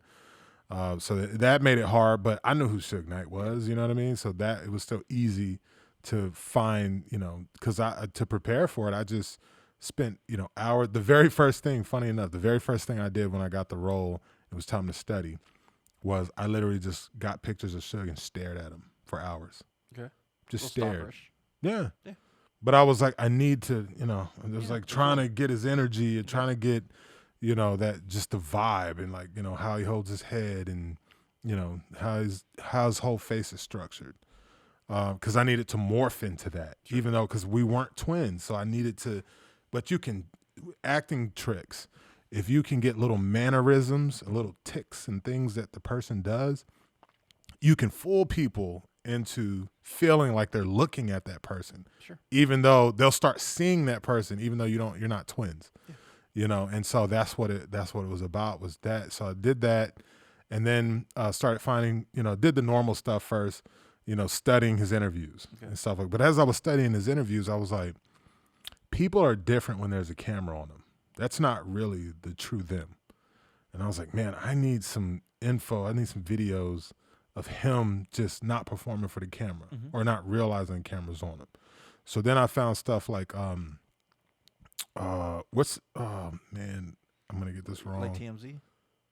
No, old stuff. BuzzFeed? Excuse me. Because the movie was back in that time period, so I didn't want anything right now. Okay. I wanted, to focus on that time period. Sure. This is the video they did with the whole Mad Max theme. Oh, it's Dr. Dre. Yeah. It was, it's Pac, Dre. Yeah, it was California Lovin'. Yeah, was that California Love? Okay, so it was on that video set. Yeah. Somebody was filming them while they were just kind of cutting up. You know what I mean? Yeah, BTS. No pun intended. Yeah, so, but they weren't like performing for the camera. Sure. They weren't even really paying it attention. So I got to see them, and they were acting like brothers, and they were playing around and, play fighting and all that stuff. Him, Suge and Pac and others. And so I was getting to see them really in their element. And then I found this other video of him. This was a little later. But Petey Pablo was in the video, and Petey. Oh, right? Yeah. So I know Petey, not from then, but North Carolina stuff. Yeah, take your hat off from like a helicopter. Yeah. So he had that stint where he was jumping on death row, like the later death row, and it was just random, obscure, like supposed to be an interview, but wasn't quite going that way. And I don't even know who the person. It was just one female, I believe. Yeah. With, with like a regular camera, and they were on the beach, and she's filming Suge, and Suge is like halfway doing the interview and then halfway not even paying it attention. Petey's drunk, and Petey's hilarious, right? So he's coming over there, big jumbo shrimp, trying to give Suge some shrimp, and you want some more drinks, man? Blah, let's get some more to drink. And so they're just clowning back and forth and having fun, and then Suge would kind of go off into, just into his thoughts. And it was like, okay, this is him in his private element. You know what I mean? And so in the way he would talk, it would be like 10-minute gaps of nothing. Yeah. And then the girl would start asking questions again. And then he would talk, And then, so what I did was I recorded a lot of audio from that video. And so when it was time for me to go on set and film, I'd have my earpiece in my ear, and I would just play him talking. So by the time I hit set, I've been having him talking in my ear for a minute, so I could just jump right into that vibe. So I did that every day. Every day, everybody knows me from walking up with headphones on, and I'm listening to Suge's audio of him just talking, and so that's what I base everything on. So you've been professional the whole time. Everybody else been super professional. But is there any time that you guys had a funny or fun experience on the set? That you could talk about? Yeah, that's statute of limitations. You talk about them.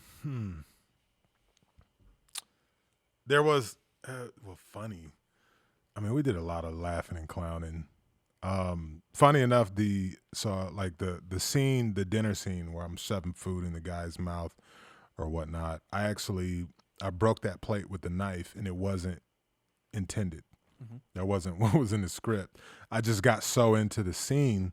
So when I grabbed the knife, and answer a man when he's talking to you, son. Yeah. And I grabbed the knife and I stabbed it. It was just supposed to stab his steak, but I ended up stabbing it through the plate into the table. Okay. But they weren't set up for that shot to catch that. So they were like, when they said cut, they were like, whoo, like, yo, can you do that again? And I was like, I don't know. I didn't intend to in the first. I was like, we good on the plates, right? Y'all do own these, right? And so I was like, I mean, I can try, and so they loved it so much they wanted to reset it up. Yeah. And the plate was perfect. Like, stabbed it in the middle, and it didn't go flying everywhere. It just broke into 4 pieces. And thank God for safety. So we did it. They set up to catch that, shot. And so did it again, and it worked out fine. But it was funny. At that point, I had been working with everybody for like 3 months around that time. And I knew it was going to be a really deep scene because every time we shot that thing probably like 8 times, That poor guy, he was a stunt guy. He was a stunt actor. So that poor guy, he got food smashed into his face and drug off like 8 times. Yeah.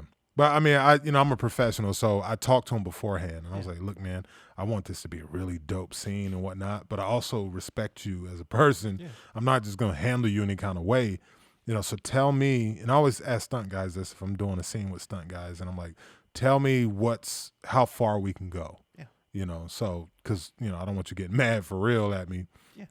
And then he was cool though. He was like, "Make it real." He's like, "I'm down. Like, I'm good. Don't worry about me. Make it real. Like, just don't punch me or nothing. But shove as much food as you want. I'll take it." He was like, "Just make it look good. Make it real." And I was like, "My man." I love when they say that, because then you can go there. And, and that's one of the things people were always like, "I can't believe you guys shoved food in his face like that," and that he just let you do it. And it's like, he didn't just let us, he gave us permission, that it was cool. And so, but every time I would leave so we were actually set up, we weren't in a restaurant, like they built that in a building. Yeah. And the whole floor we were on in downtown Atlanta was like, there was nothing, no offices, nothing, nobody was in those floors. So they rented that out and they just built that whole restaurant, after the real one. Yeah. In that. So every time we finished, of course, I had mashed potatoes and crap all over my hands. And like, all right, let's go again. So now I would walk down to the bathroom to wash my hands and stuff, to get all of that off of me. And then wardrobe comes running up there cleaning mashed potatoes off me and all that stuff. So, but it was funny. It was like from the set, there was like a long hallway, and then it branched off to other stuff like the bathroom or something else. So the crew, of course, you're talking about, it's like, 80 to 100 people, and so they couldn't all stand in the set. So they would all be lined up on this hallway and on both sides. So when I would get done with the scene, do my same one too. Got to walk down to the bathroom, wash my hands and stuff off. And so I noticed it the first time I walked by everybody backed up on the wall. Nobody said nothing. Because I'm usually like, I crack jokes. So people love working with me because I'm funny. I'm going to have you laughing, and I'm all about good energy. Mm-hmm. But this time, I walked through, everyone's quiet. They back up on the wall, like, get the hell out of here. Anybody walking toward me is like jumping on the wall, like, get out of the way. And I'm like, what the hell is going on? Like, I've been working with these people like 3 months. They all know me. You hit him with the Suge energy. And so we got to about the third time, and I'm walking through. Everyone's talking and laughing. And then when I get in the hallways, back up on the wall again. And I stopped midway through this time. I'm like, what the hell is happening right now? Why are you guys keep getting quiet when I come in? And they're like, dude, we just didn't know if you were a method actor. You know what I mean? We didn't know what kind of energy you was on right now. I was like, no, I'm not one of those actors. Like, I turn it off when they say cut, man. Y'all can relax. I'm like, oh, okay. We just didn't know. We want you to be walking by and you snatch one of us up by the collar. But I was like, yeah, no, I'm not like that. And so that was funny. There were so many things that happened. God, now that you ask me, like, I'm blanking. Yeah. Well, I will say special moments.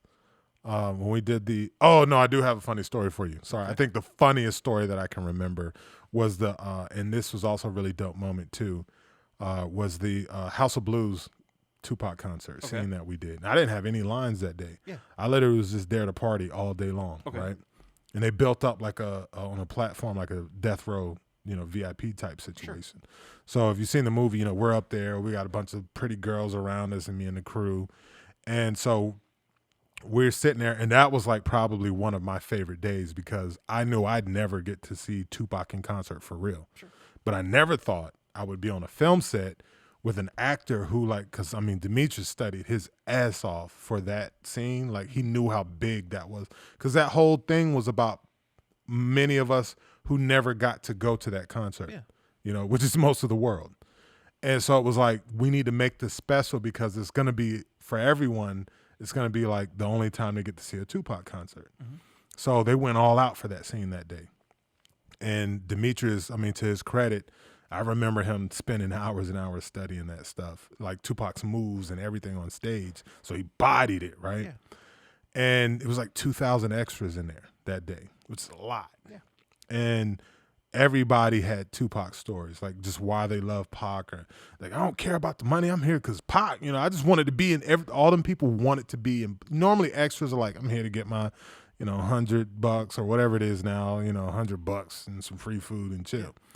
But everybody on this set, that I spoke to, it was all like, care about that money?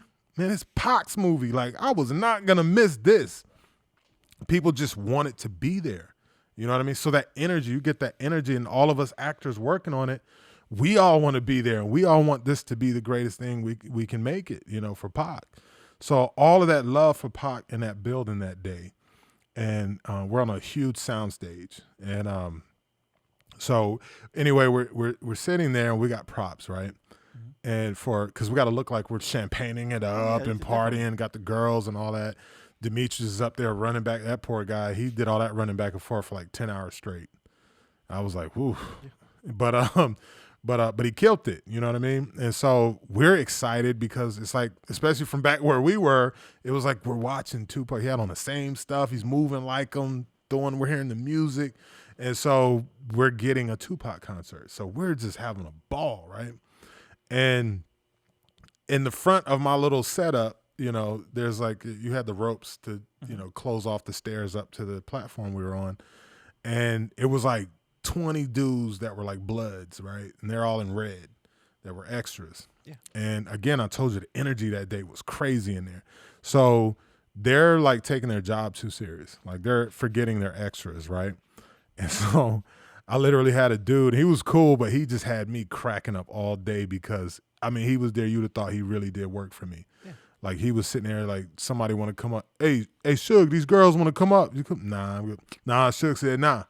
He legit it was so bad. Like, so in between takes, you get last looks. Yeah. So hair and makeup, people come running up. They're brushing your clothes off, fixing. Well, I didn't have hair, but make sure your beard and everything, checking other people's stuff, other actors' stuff. And it was one point, man, I'm talking to the girls that's near me and my boys, and I'm hearing yelling from down on the stairs, of this platform. I'm like, what the hell is going on? And I see one of the makeup ladies just fussing out the dude, right? And he's just like, I don't know what to tell you, you know what I mean? I'm like, what the hell is going on? It's like, tell this fool to let me up there. And I'm like, my man, like, you cannot stop. I was like, they have more authority here than you do. You can't stop the crew from coming up here to do their job. He's like, oh, I ain't know. I told her, I said, let me ask, and she got all crazy. And so, like, that was all day. Okay. Like, dude literally was, like, on his job. If I was paying him, like, he was worth every penny. Yeah. And even when I had to like go to the bathroom, like, so it was crazy because it was like really death row, because they were like, the first time I had to go to the bathroom, it was just two like PAs and trying to squeeze through all them people who were excited. You know what I mean? Because there were two people. If you didn't know who anybody else was on the cast, right, by just looking at them, there were two people. Everyone knew who we were. It was Demetrius and me. They knew that's Suge and that's Pac. So we couldn't go anywhere without people being like, oh, so even trying to get through that crowd of excited people, they want to literally reach out and touch you, and they want to talk to you, and like, can we get a picture, and all that stuff. So I'm like trying to go to the bathroom before we have to start filming again. So it took so long. So the next time, my man was like, he was like, I was going to the bathroom again, and he was like, hey, we got you, Big Suge. So here I go, I'm mobbing through the crowd with 20 dudes in red, and they just throwing people like, move, back up, move. And I just walked smooth. I was clear to walk. They cleared that way for me. I was like, this is crazy. Like, but it really helped also, to just get in that feeling and just the energy. But anyway, so back on the VIP platform, we're sitting there, and so they're filling Red Bull in our champagne glasses. Yeah. So we got a bunch of buckets of champagne, prop champagne and all that stuff, and they're filling our glasses with Red Bull. So about hour 3, I'm like, I talked to the props guy. I'm like, hey, my man, like, I'm no scientist or nothing, but I really feel like drinking Red Bull for 3 hours straight is not good, and we probably should stop drinking and shit. And he was like, yeah, that's a good point. He said, hold on. I said, you got something else? He's like, let me go ask and let me check, et cetera. I'm just like, all right. So he leaves off, and he's gone for a little bit. And I'm like, we could just drink. I'm thinking it's like apple cider or something like that. I'm like, we could just drink whatever's in there as long as it's not like, just dye and water. And but I noticed it didn't look like it had ever been opened. So I told my homeboy, I was like, hey, I think it was Sean, I can't remember. But I was like, hey, pass me one of them bottles, man. Let me see what kind of juice this is. So he passes me the bottle. I'm looking. I don't see no grape juice. I don't see apple cider. I'm like, I just see regular champagne. So I'm like, man, this label's really good. Like, this looks like authentic champagne. And so I get the idea of like, yo, what if this is champagne? All these bottles. What if all these bottles this whole time has been champagne? And I was like, nah, they wouldn't do that. And I was like, let's find out. So I crack the bottle, pop it, pops like normal champagne, boom. I'm like, yo, pour up a glass, start sipping. I'm like, my man, this is champagne. And so then once everybody realizes that, they're like, oh. Well, so, the girls are like grabbing, cups and all that. So now we pouring champagne up, and all that stuff, pouring the girls champagne. And it was funny because it was like, so half the girls up there like worked at Magic City, right? Okay. And then the other half didn't. And so that was an interesting mixture, but all beautiful women. And so, but it was funny because once that happened, like this, we start popping the champagne. Yeah. So they were like, oh, we doing that. So then they start opening their purses. They got airplane bottles of Hennessy, Ciroc. So now we got liquor flowing too. Yeah. Right. So we're up there just getting lit. And we're partying. We go back into a scene. We're partying I think after a while they started noticing like they're partying a little too hard. Like, I mean, I get they're actors, but they're having way too much fun. And so finally they figure out, we had been sitting there for a few hours drinking champagne and liquor. So we're like lit. You know what I mean? I'm half drunk at this point, right? Having a ball. And I think when they figured it out was, so in between we had long breaks, when they had to do whole new setups and stuff. They had a DJ on stage that was portraying Tupac's DJ, but once there was a long break, he would just play like modern, music of today to keep the crowd, entertained. So he did that one time, and this is when we're about drunk. So we're all standing on stage, and we start screaming, hollering at the stage, and they're like, just blasting music everywhere so they can't hear us. So finally, I think it was like the AD or somebody who was like, what? He's like, hold on, turn the music down. He turned the music down. I was like, what are y'all saying? We're like, man, turn this shit off. Put Pac back on. Want Tupac, man. Put Pac. And it was like, because we had been listening to it all day, so I guess they figured, like, let's give them a break. They've been hearing Pac all day. We were like, nah, put Pac back on now, And they were like, really? I was like, yeah, it was like Tupac, too. So then the whole crowd started going, Tupac. You got 2,000 people, Tupac. And they were like, all right, put Pac back on. So we ended up listening to Pac during the breaks and when we were filming. Yeah, that's dope. Yeah. So, but at that point, that's when they realized, that's when they started coming checking our bottles. Yeah. After that whole ordeal, it's like they realized, like, man, y'all can't be drinking this stuff because we're not supposed to be, really getting lit. Yeah. And who put real champagne up here for their props? It's too late now, we didn't drink it. So that was a really cool moment. And then in the same instance, I knew this was deep when during one of the performances, mind you, it's Demetrius on stage portraying Tupac. Mm-hmm. And everyone knows this. Everyone who is in attendance knows we're filming a movie and none of us are the real people. Yeah. With the exception of Idi Amin and Young Noble from the Outlaws, they were actually them. Yeah. And Money B from Digital Underground was the ex, and he still pretty much looks the same. All of them did. But anyway, they know we're all actors and stuff, and they knew this coming in. The extras, they knew they've been hired to play audience members, and I knew it was special and deep when during one of the performances, Demetrius goes to the edge, and they're reaching for him. And he reaches out and he's touching hands and stuff like that. And I look at the girls touching his hand and stuff, and they're crying for real. And I was like, what, are they crying for real? Like, this ain't Pac, and you're too young to even, know that much about Pac. Yeah. But it was the energy. The energy was so deep in there. Like the girls were touching his hand on stage and like crying like a real damn concert of somebody megastar. You know what I mean? And I was like, whoa, this is crazy. And then something else really dope about that day nobody else had got to see was back to another funny story real quick that leads to this story.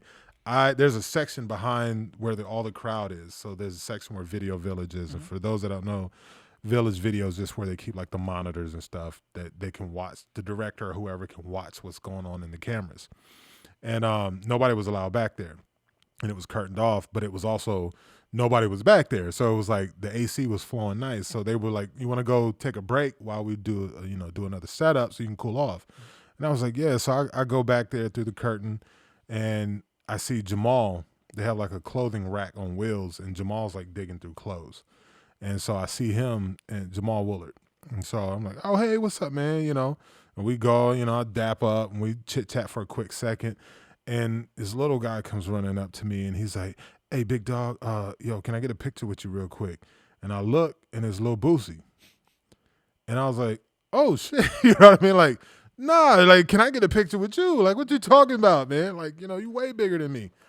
And so that was a real cool moment. And that's when I started really kind of seeing how special this was for everybody, famous and non-famous. Like, it didn't matter. You know what I mean? Fame and who you were didn't matter, And so for him to kind of threw me off, like him coming running up to me asking me for a picture, and he's who he is. And I've been a fan of his music for years, partying in clubs to his music. And I'm like, no, can I get a picture with you?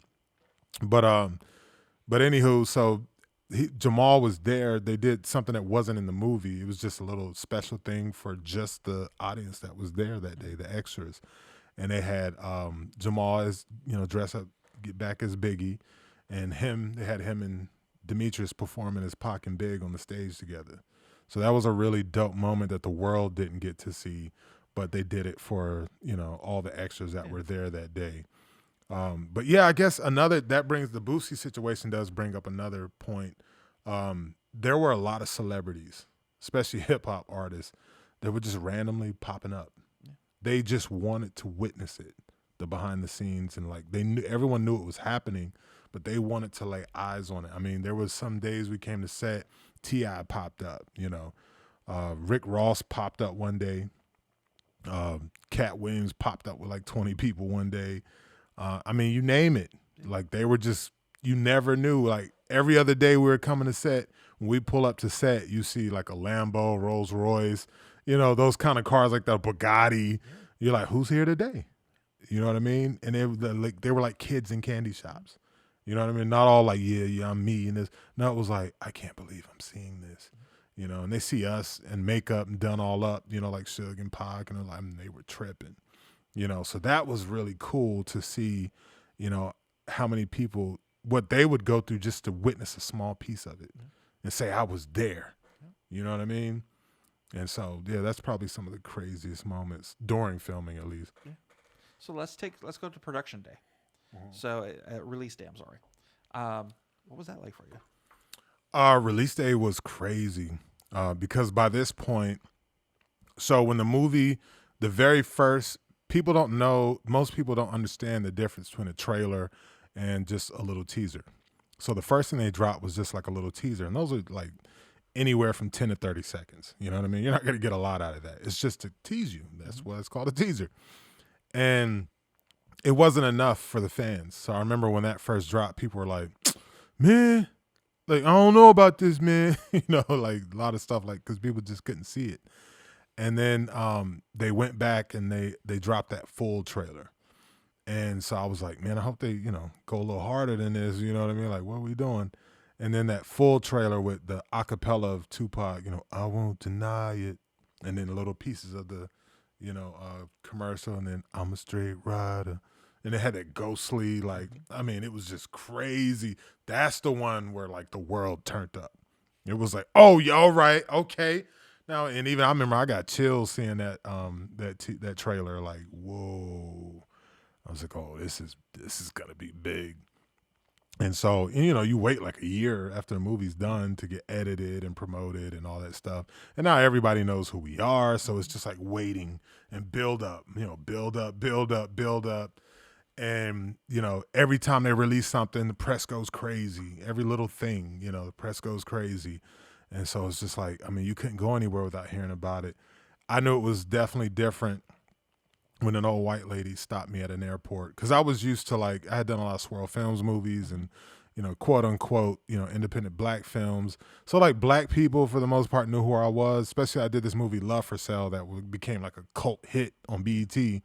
So black people knew who I was, but you could be somewhere and black people start being like, "Oh shit, look who that is," and the white people in there are like, "Who is he?" And I thought he was a security guard in, but you know, they have to explain it.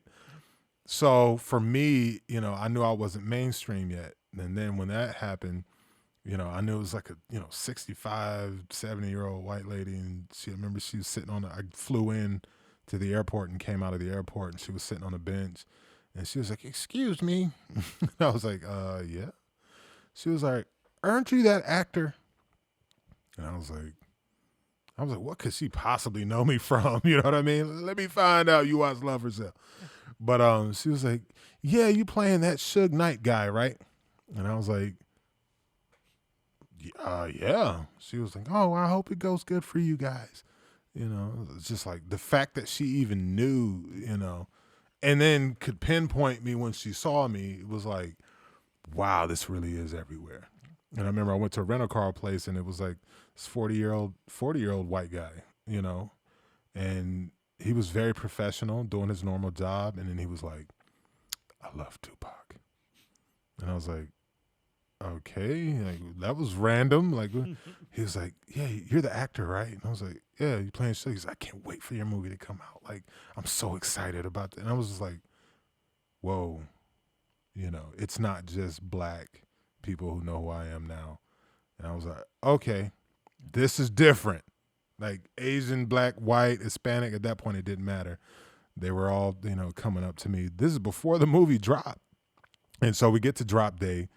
And that was a whirlwind for me because, you know, I was doing promo. Okay. And so where was I at? Went to LA first. I went to New York first. Did a couple promo things like Detroit and other places, but the big stuff, the press junkets, I was in New York. That's when the first time TMZ came running at me, leaving out of the hotel, and I was like, "Hey, Dominic!" And I was like, what's happening? Like, what's going on? What TMZ, man? Blah blah blah blah blah." And so, shout out to TMZ. I know some people have had their, you know, different things with them, but TMZ has always been good to me. Like, every time they've come up to me, like, you know, no BS. So, you know, I was like, oh shit. Like, this is, every time I thought I knew how big it was, something would happen. And I was like, it's bigger than I thought it was. And I remember coming out of the hotel in New York one time, same hotel, and it was like this family of, they were Hispanic. I don't know, you know, from what land, but they were Hispanic, and only one kid spoke English. The other ones, you know, they didn't speak any English. Yeah. And it was like a family, like a woman, a man, and like 3 kids, and one kid spoke English. And they came up to me with papers and pens and stuff when I came out the hotel. I was like, what is happening? And, you know, they were talking to me, and the kid explained, was like, you know, well, can we get a, you know, picture with you, and can you sign these? And I was like, y'all know who I am? Like, you're not thinking I'm somebody else, right? You know what I mean? Like, you do know, you're like, oh, Suge, okay, wow.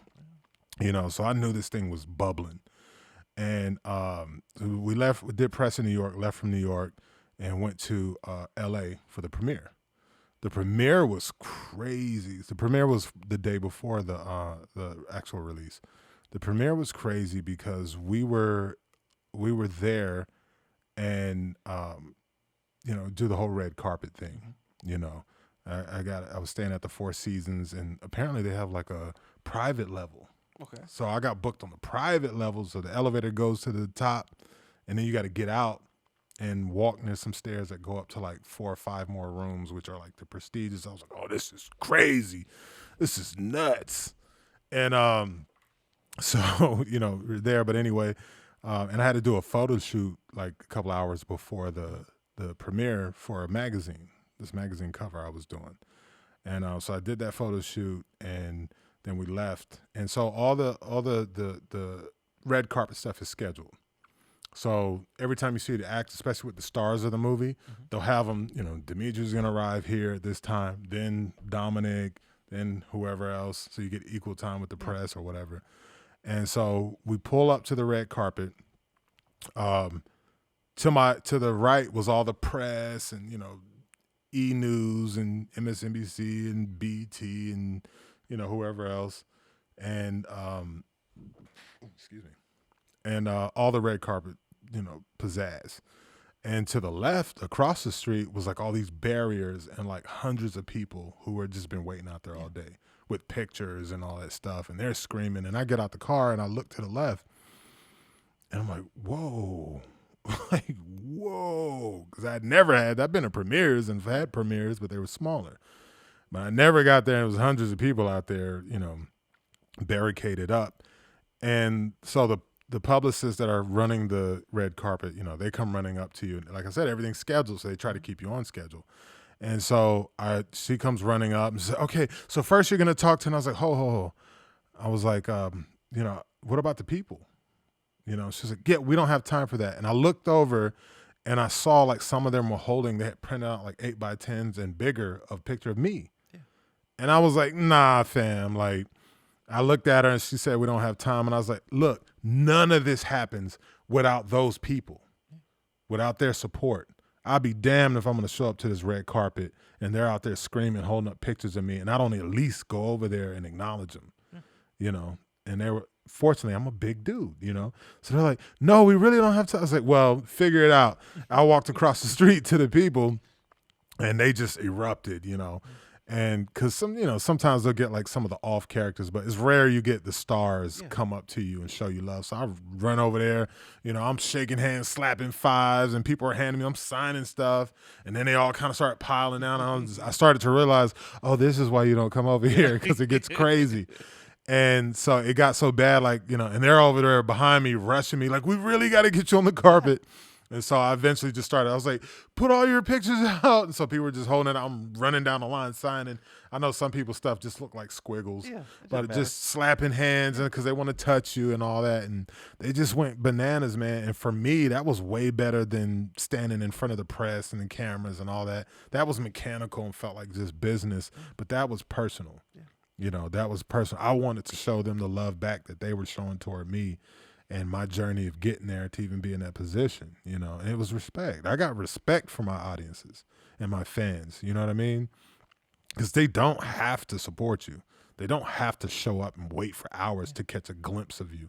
You know what I mean? They don't have to go to Staples and find your picture, print it up, pay for it, and then go however long it takes them to get to the premiere and stand out there in the damn heat, for however long they were standing there just to watch you look and go, you know what I mean? Like, no, they deserve better than that. So I went over there and showed them love and pissed everybody else off in the process. But anyway, so wild story. Like, I get to the beginning of the red carpet and the owner of the agency I'm with at that time, she was standing there. And up until that point, she wasn't even there for me. So there were a couple of other actors in the movie that they represented. She didn't know to that day I was her client. Oh, shit. Yeah. Like, that was a whole, like, dramatic, weird turn of events. Okay. So the agents I had signed with that worked for the agency, I don't want to get to accusing people of this or that because I only heard third party of what happened. But basically, they had signed a bunch of people without informing the owners of some of these people. And they now have went off and started their own agency, which I guess that was kind of the point. Yeah. But so they were amassing clients that I guess they were intending to leave with eventually or whatever. And I didn't know that, Yeah. I'm thinking the whole agency knows I'm their client.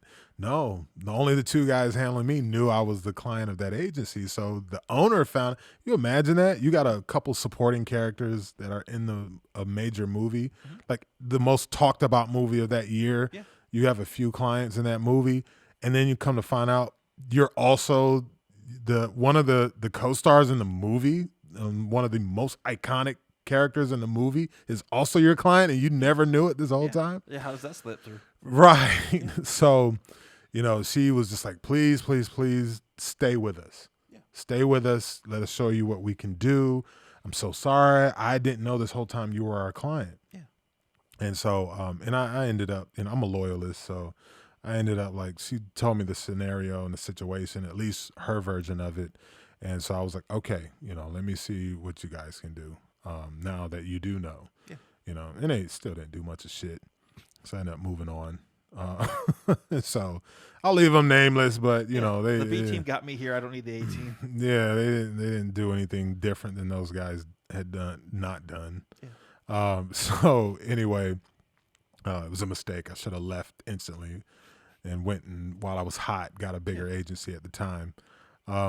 But you live and you learn. Yeah. But anyway, so we go through the premiere. My uncle had actually came down, and my uncle's like 6'9", 6'10". Yeah, big guy. Yeah, he's big. He's way bigger than me, and I'm a big guy. So he comes, but he's funny, man. That's one of my favorite family members, and just one of my favorite people in life. My uncle's been there since we were kids. You know what I mean? And crazy, funny as hell.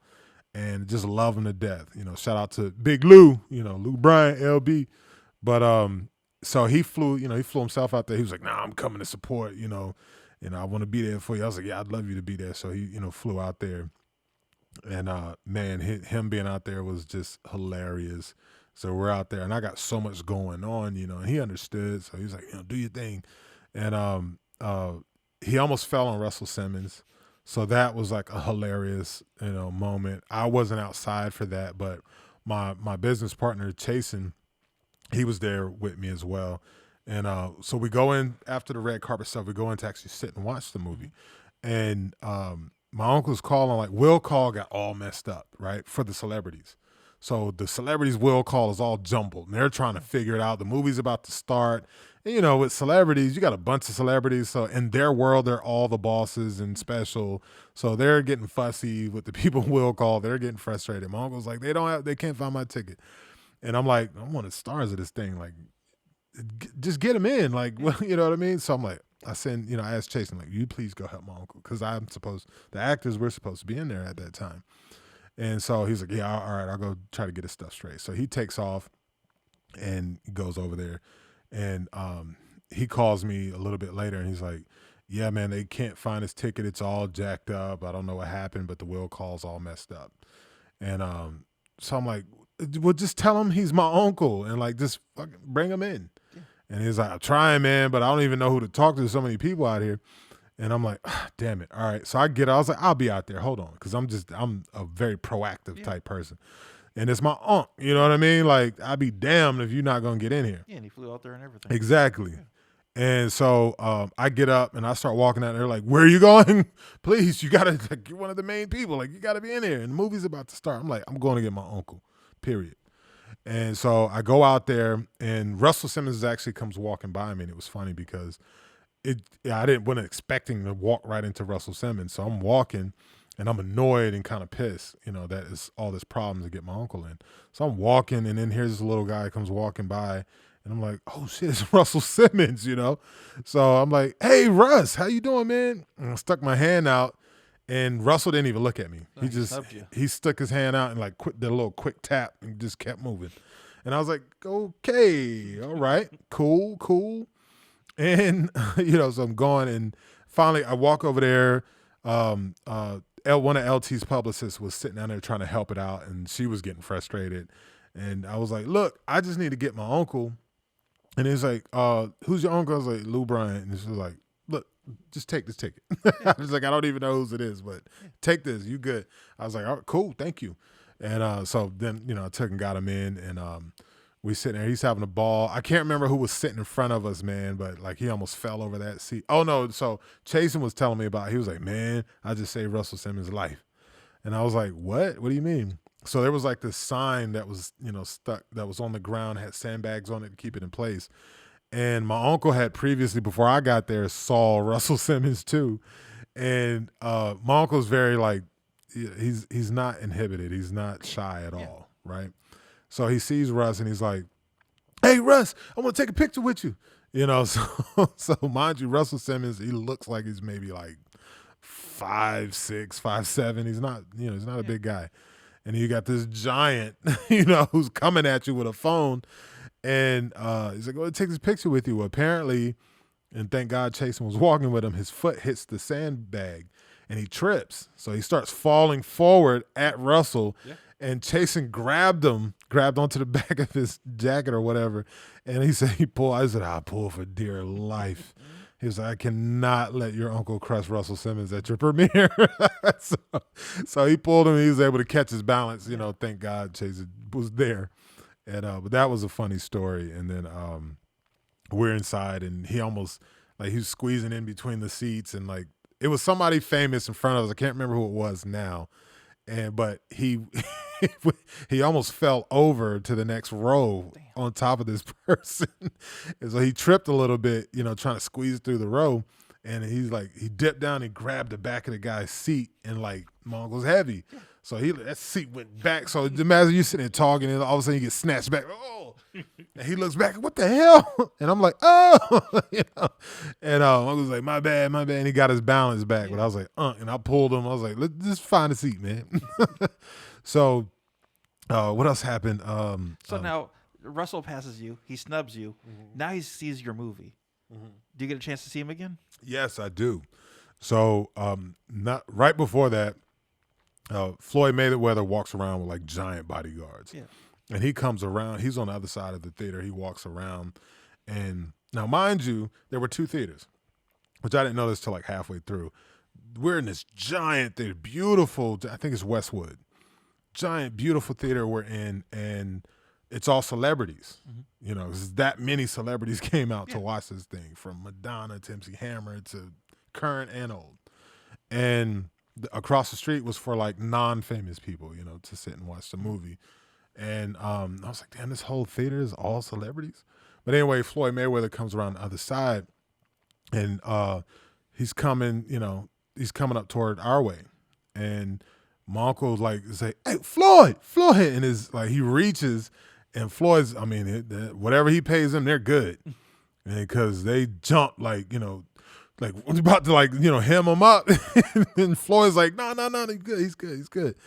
And Floyd sees me, so he walks up and he leans over and he's like, hey, what's up, man? He's like, hey, I'm excited. This is before the movie. He's like, can't wait to watch a movie. Because he's friends with my man One Shot, who was in there, played Tupac's bodyguard and LT and those guys. So he had already got to see it a little bit and privately. And so he was like, I can't wait to see it. So Floyd was cool. But anyway,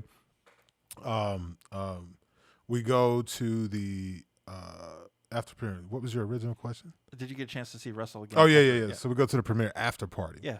The after party was crazy because we get there. I mean, it was like a flash to me. So many people coming up to me, and it was kind of a mind jerk because it was all mostly famous people. And they kept coming to me asking for pictures. Can I get a picture with you, man? Can I get a picture? You know, Tia Mowry was so, like, that was one of my favorites. And she saw me and she was like, oh. And she tried to like jump up and run around the couch she was sitting on, but like everybody was blocking it. So she just hopped over the back of the couch and she was like, you were so good, you know? And I was like, oh, thank you. You know, and I'm looking at her like, you know, I grew up watching you, you know what I mean? And she was just telling me how great I was. So I was like, this is trippy.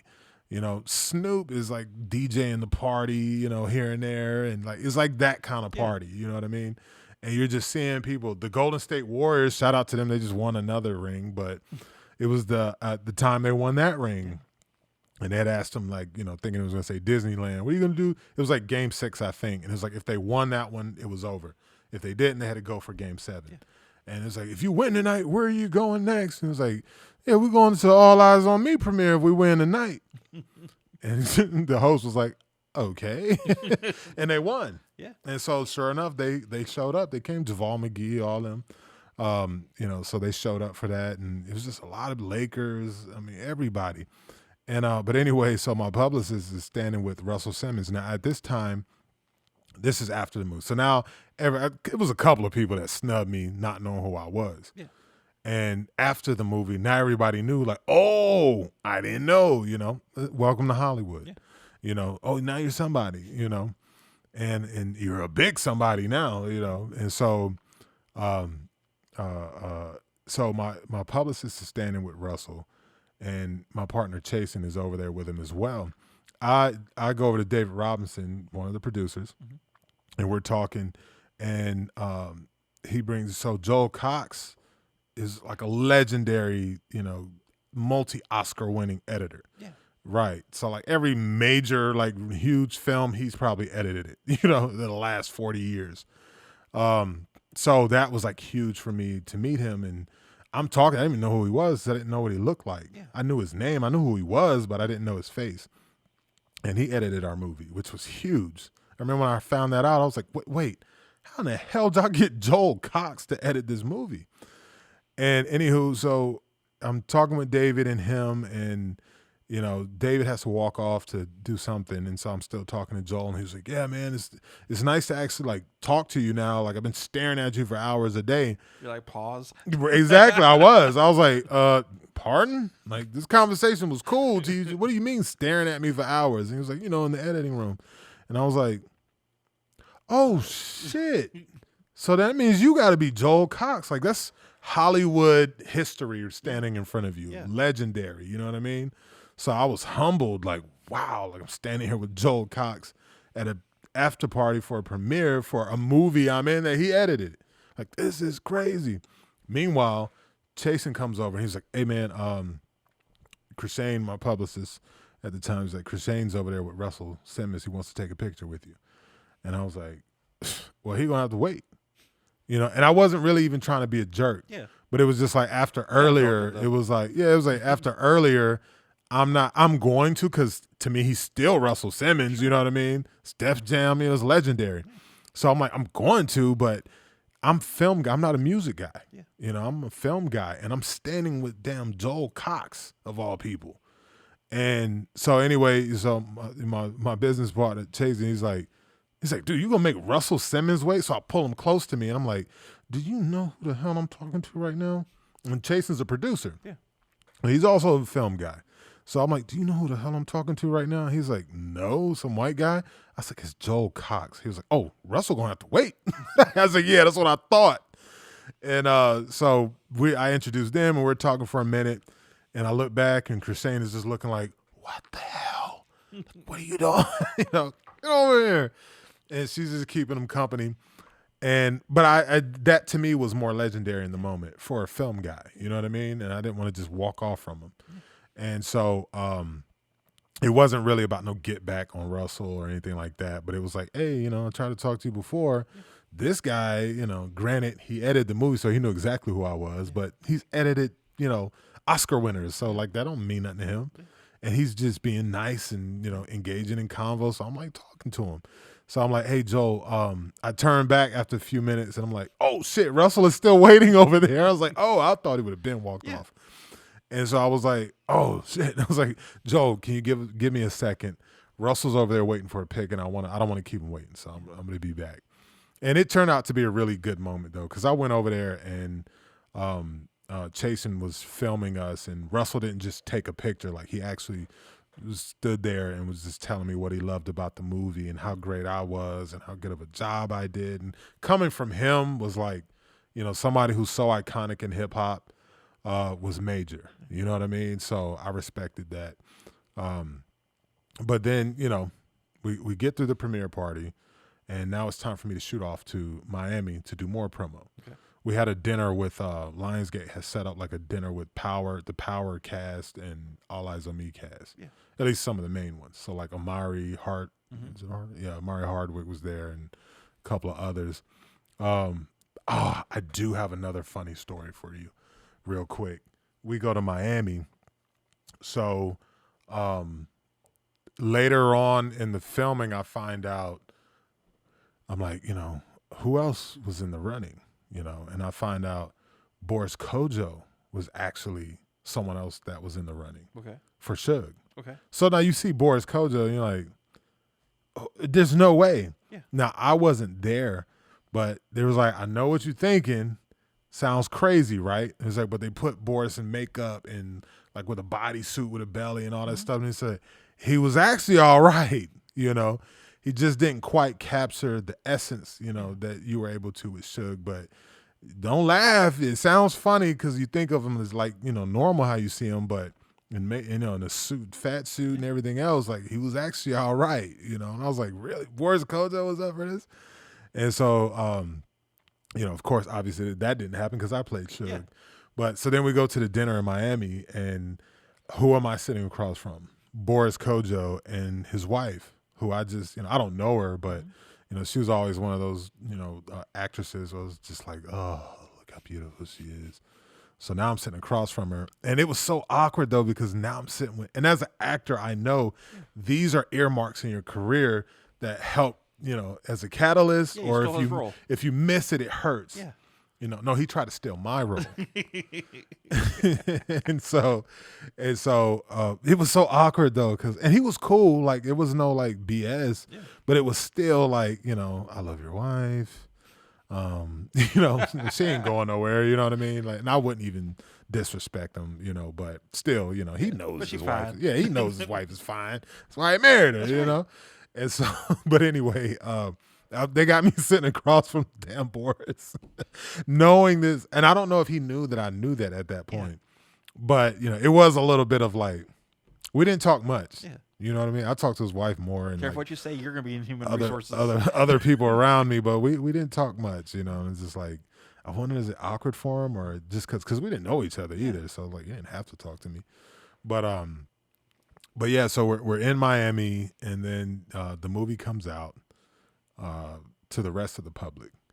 And what's crazy is, so how movies do like that early release at like 12 at night on Thursday, and then the main day release is like that Friday. Well, ours did the release, and for a few hours, we were #1 movie in the world. For a few hours. Okay, what happened? And well, see, there's a couple of things with this movie too. A lot of people don't know. LT fought for that release date, like fought tooth and nail. Like the original movie was almost 3 hours. Yeah. LT fought for that. He didn't win that battle. You would have saw the scenes. There were scenes with Madonna, Janet Jackson, Tretch was in it. There was a whole lot of more stuff. Yeah. That he fought for, but they were just like Hollywood executives. It's a rapper to them. Yeah. To the rest of us, it's like Tupac. Yeah. To them, it's like some movie about a rapper. Yeah. So, and this is the distribution side. And not Lionsgate, but I believe Summit was the one before that. But don't get me to line, because I wasn't in those meetings and stuff. But they were like, there's no way we're releasing a 3-hour movie on this rapper. And so it got cut down to what it is now. And because a lot of people felt like, man, it should be longer. It's like, yes, we know. That's how it was made, but it just didn't. He fought for it. He did. Yeah. Fought tooth and nail. LT did a lot of fighting. There was some backlash he caught that was not warranted, for that movie, and how some of the turnout was after the release, because they don't realize there was a lot of people like saying, oh, it's just a white boy money grab, and the man this and the man that, and they don't even realize the man wasn't controlling it. Yeah. It was actually LT who fought for it to get made, to get it funded, to get it going. David is white, but David was full on hard into it. He's not like, if you knew David personally, he is not one of those. He's so opposite of like typical Hollywood elites, I guess you would say. Very down to earth, very much a blue collar kind of guy, even though he's not, Yeah. He made white collar money, but he's very much down to earth and very much about getting good work done. Very hands on. But he was more the mechanical side. From my understanding of how everything was, and from talking to them, he was like responsible for getting like the Joel Cox and Peter Menzies, who while we were filming, we went to see Gods of Egypt, and he DP'd it. You know what I mean? It was a major movie. And other, he went and brought in heavy hitters, like some of the best people in the industry for this movie. But that's what his side was. LT was more, again, from my understanding, LT was the one bringing, focusing on the talent, who's going to be the consulting with us. Because we had people that were there that knew Pac or from that era that would consult with us to keep everything on point. And LT was like the heart of the project. Like he bled for this project, And so trying to remember, I got off track for a second. But so I was saying he fought for the June 16th release date because it was Tupac's birthday. The problem was that's also dead in the middle of blockbuster seasons. For those of you that don't know, there's seasons in film releases. And that, June 16th was dead in the middle of blockbuster season with July coming up right after. Normally, if your movie is under $300 million budget, you stay out of that season and let the box office cool off when they're done. Yeah. You drop your movie around like August, September, which is like you saw Straight Outta Compton, I think it was like an August, September release and all that. Your smaller movies, you do that. You don't get in there with them titans because you can get stepped on, you know what I mean? These are big tentpole movies. But he felt confident about the fans and the fan support that was like, and it was special. I thought that was so dope. I was like, ooh, that's scary. You know what I mean? That's a big gamble. Yeah. But I much respect though, much respect because he fought for that. I don't even know how he won that battle because normally even if I was the executive, I would have been like, no, there's no way we're going to risk, that movie getting trampled by all those giants in there. So he fought and won and got it released on the 16th on Tupac's birthday, which is crazy. And, it's why our anniversary is the 5th year anniversary for the release of All Eyez On Me film, which also is the same day as Tupac's birthday forever, which is dope to me. But, we do that. It's release day and, boom, I'm in Miami. And the numbers are doing great. Yeah, for the first couple hours. Right. The numbers before went crazy. Yeah. We beat Tom Cruise's The Mummy. We're keeping pace with Cars. Wonder Woman is out breaking records at the time. We're catching up. We surpassed Wonder Woman for a split second. And for the weekend release, not the overall, movie, but for the release day. And man, the next day the movie drops and everyone starts running to see the movie, packing theaters out left and right. I'm actually doing a press junket in Miami. And so it was kind of jacked up because with me, so another thing that was real twisted was LT was big on keeping it like helmed, keeping black people or black companies in the forefront of this movie, you know what I mean? And being behind it. Not just black people, but he wanted to be like, and including, And so Code Black was responsible for the promotions. And Code Black has done lots of great work, so they knew what they were doing. The promo scheme didn't make sense to me because Suge and Pac were synonymous about being together. Yeah. But for whatever reason, I can only assume, but for whatever reason, they chose to go Tupac and Jada. Yeah. Now, if you've seen the movie, Jada's only in the movie like 5 minutes, or something around that. Mm-hmm. Not in it that much. Not in it as much as I am. Yeah.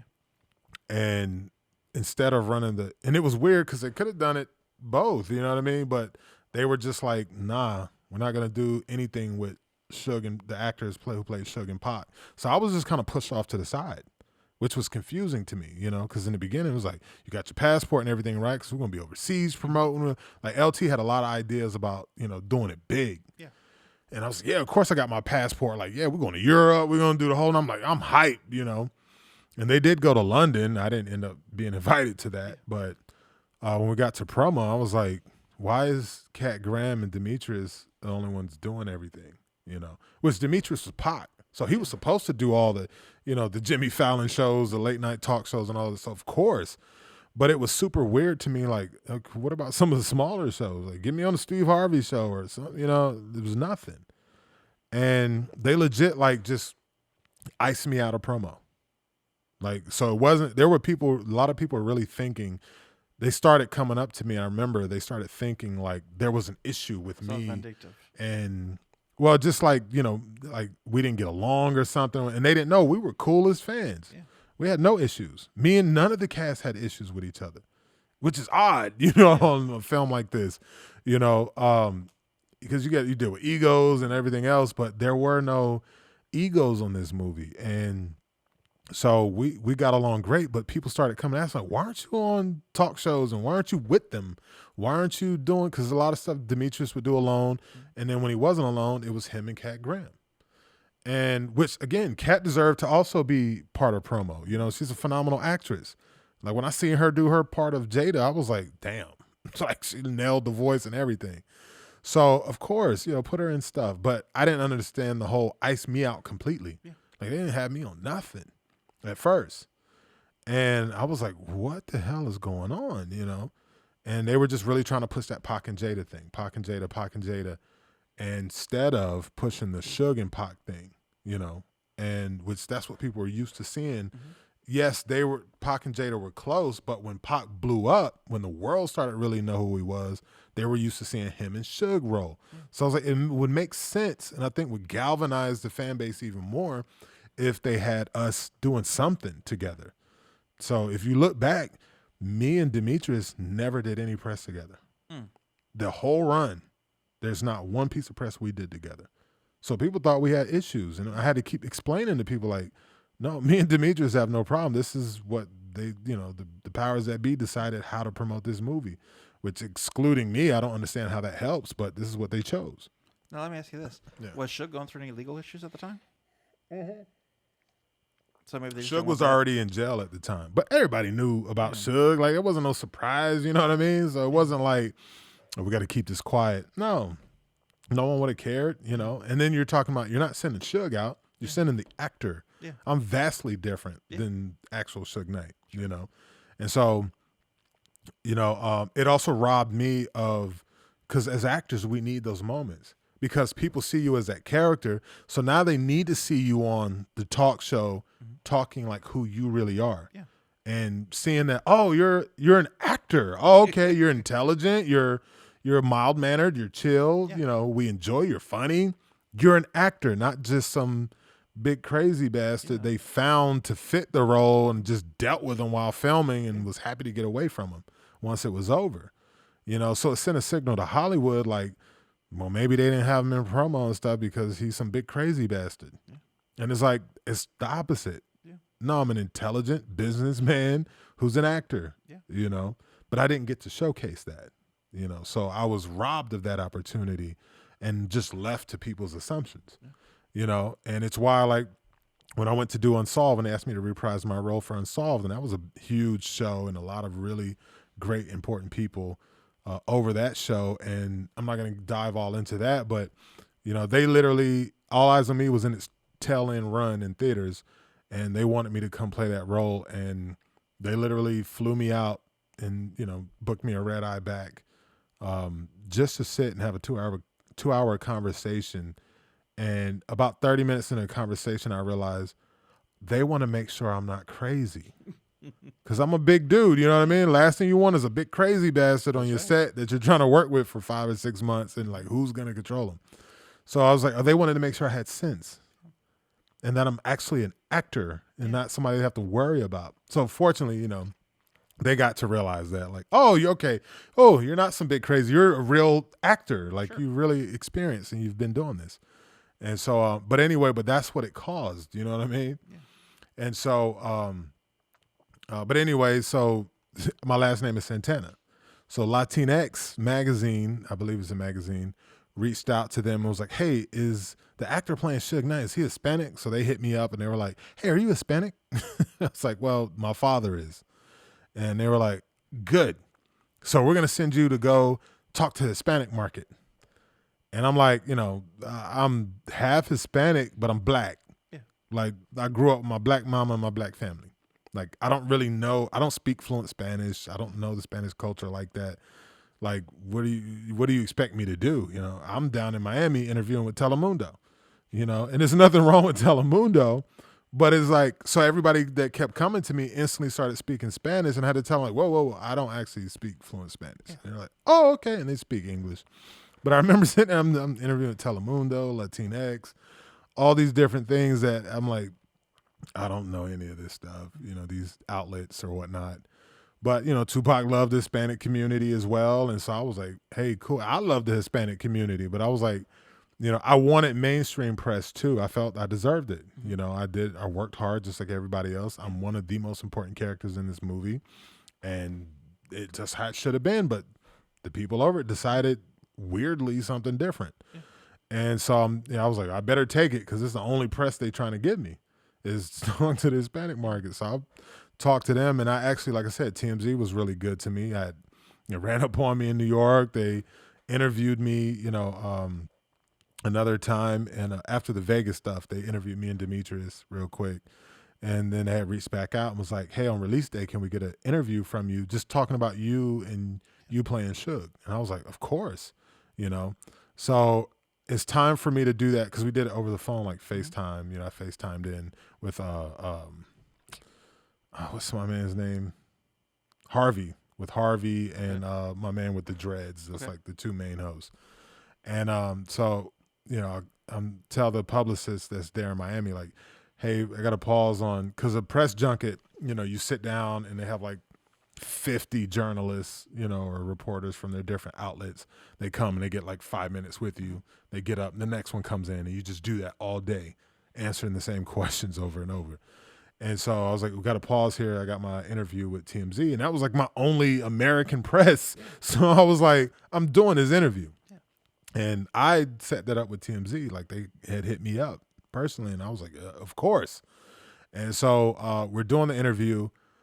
I'm getting ready to go do the interview. And so I walk down. I'm in a hotel, so I walk down a little hallway, get somewhere quiet, and getting ready to start up with them. The publicist that's handling the Miami portion comes running down there. And she's like, wait. I'm like, what? She's like, you can't do the TMZ interview. And I'm like, what are you talking about? I'll be damned. It's the only American press I'm getting. Yeah. And she's like, I know, Lionsgate just called. They said nobody, like, they're putting the silence on everyone. And I'm like, what are you talking about? She's like, yeah. So apparently Jada Pinkett just came out and like said something toward the movie. She's bashing the movie. And so Lionsgate doesn't want anybody answering any questions about that right now until they figure out how to deal with this. Yeah. And I was like, well, I'm not a moron. I know how to walk around, speak around things and, be intelligent about it. So it's safe. Lionsgate isn't trying to get me any, American press. This is the best I got. I'm going to do the interview. Yeah. So she was just like, I was like, I'm calling them now. Yeah. I said, but don't worry. I will not embarrass Lionsgate or put anybody in a bad position. I know how to deal with this stuff. Sure. And she couldn't stop me, so she was just like, okay. And they were cool. Like I said, that's why I got no problems with TMZ.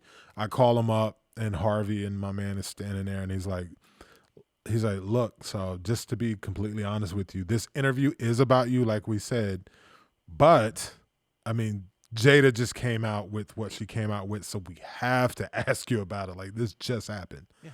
And it's huge.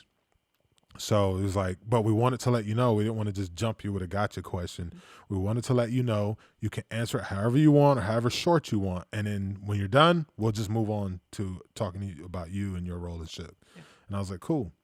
And so we get into the interview, and of course they asked me, like, Jada just came out and said XYZ, and I didn't bash Jada, and, I didn't even really play into it. I just kind of walked around it and was like, Jada is a person who was one of the living people involved in that story, and who am I to tell her that, her opinion on things don't matter? Like, that's her opinion, so moving on, And, so I did that interview, and, the publicist came back and was like, you did really good. Okay. Everybody's cool. Like, all right. I was like, yeah. What were we expecting? Yeah. So, and at the same time, we got, rest his soul, John Singleton. He was one of the earlier directors before Carl, I believe, to be involved with this movie. And I think he would have done a phenomenal job. But there were just disagreements between him and the producers about some things that could be included or not included in this movie. That, it's not my job to say who was right or wrong, but the point is the producers were in disagreement about some things, and John wanted it to be the way he wanted it to be. Yeah. And they refused to, whatever it was, they refused to go with it. So they ended up parting ways, and John was not happy about that, you know. And he's John Singleton. Of course, you wouldn't be happy about it. And I mean, the thought of him, you know, what his version would have been, you know, is still exciting, you know. But sadly, he's gone now. And but you know, he had Snowfall coming out, which I love, and he was, of course, our movie's coming, so the interviewers kept asking him, you know, we got to ask you about the Tupac movie. And at first, a little bit, he was kind of like, you know, stomping on it, and then he backed off it, and it was just like, look, just y'all make your own opinion about it. And then 50 Cent, you know, he came out with, he's the one that spread that whole iPhone or iPad in the movie, you know, thing. It was like, well, no iPhones back then. You're like, who made this, stuff like that? It was a Photoshop, you know. So you go to the scene. There's no iPad or no iPhone in that, but you know, he had a vested interest. I'm not going to get all deep into it, but you know, he's got the show BMF, and LT had a BMF project long before that, you know, that he was going to do. And you know, how do you take something from someone? Well, you make it look like they're not the person you should go with. Yeah. You know, so he knew he had a vested interest in All Eyez on Me not performing like it was supposed to. You know, so he took his, I think at the time, 50, 60 million followers and released it onto them to go do the bidding. You know, so we had that we were contending with. You know, these are like how I'm dropping y'all like some Hollywood politics, you know, going on. So, you know, so then you had him attacking it, and then Jada dropped the bomb on us, you know, on the release day. And it was really shitty because the scene, she didn't even really she never specified like the whole movie was a problem or whatever. It was the scenes with her, you know. And the sad part is I do know this for a fact, and I don't even know if I'm supposed to talk about it, but oh well. But that scene, the main one she was talking about with Tupac reading the poem for Jada to her on the dock by the lake in the movie, you know, how it didn't happen. Very true. It did not happen that way. She didn't even know about the poem until after he was dead. Yeah. But that wasn't the point. Everybody involved knew that, you know, that wasn't accurate. But I remember them talking and saying about how that scene was not made for any fans. It wasn't made for the movie. It wasn't needed. You know, it wasn't made for anybody but one audience member. And it was literally, their idea was that in previous interviews, Jada Pinkett Smith had mentioned multiple times how she never got to properly say goodbye or get a goodbye from Tupac. So they thought it would be sweet and really cool to just put that goodbye in the movie. Yeah. That was literally just for Jada. And that ended up being what she used to bash the living shit out of our movie. Yeah. The problem was all these years, for 20-something years, all we've heard about is how much she loves Pac and how close they were. So she's synonymous with being one of the closest people to Tupac. So when she says, don't go see this movie and this is BS, a lot of people was like, the John Singleton thing was tough. Yeah. We got past that. The 50 Cent thing was, you know, it was like, come on, Fifth, you know. And I had just seen 50 too, like a few days before in New York, because I went to Sofrito and I was there he was performing. It's a crowd of 30,000 people at the Barclays Center. And I was there to give the audience a special, you know, like a 5-minute teaser on All Eyez on Me. And so I had to wait for Fifth to finish performing.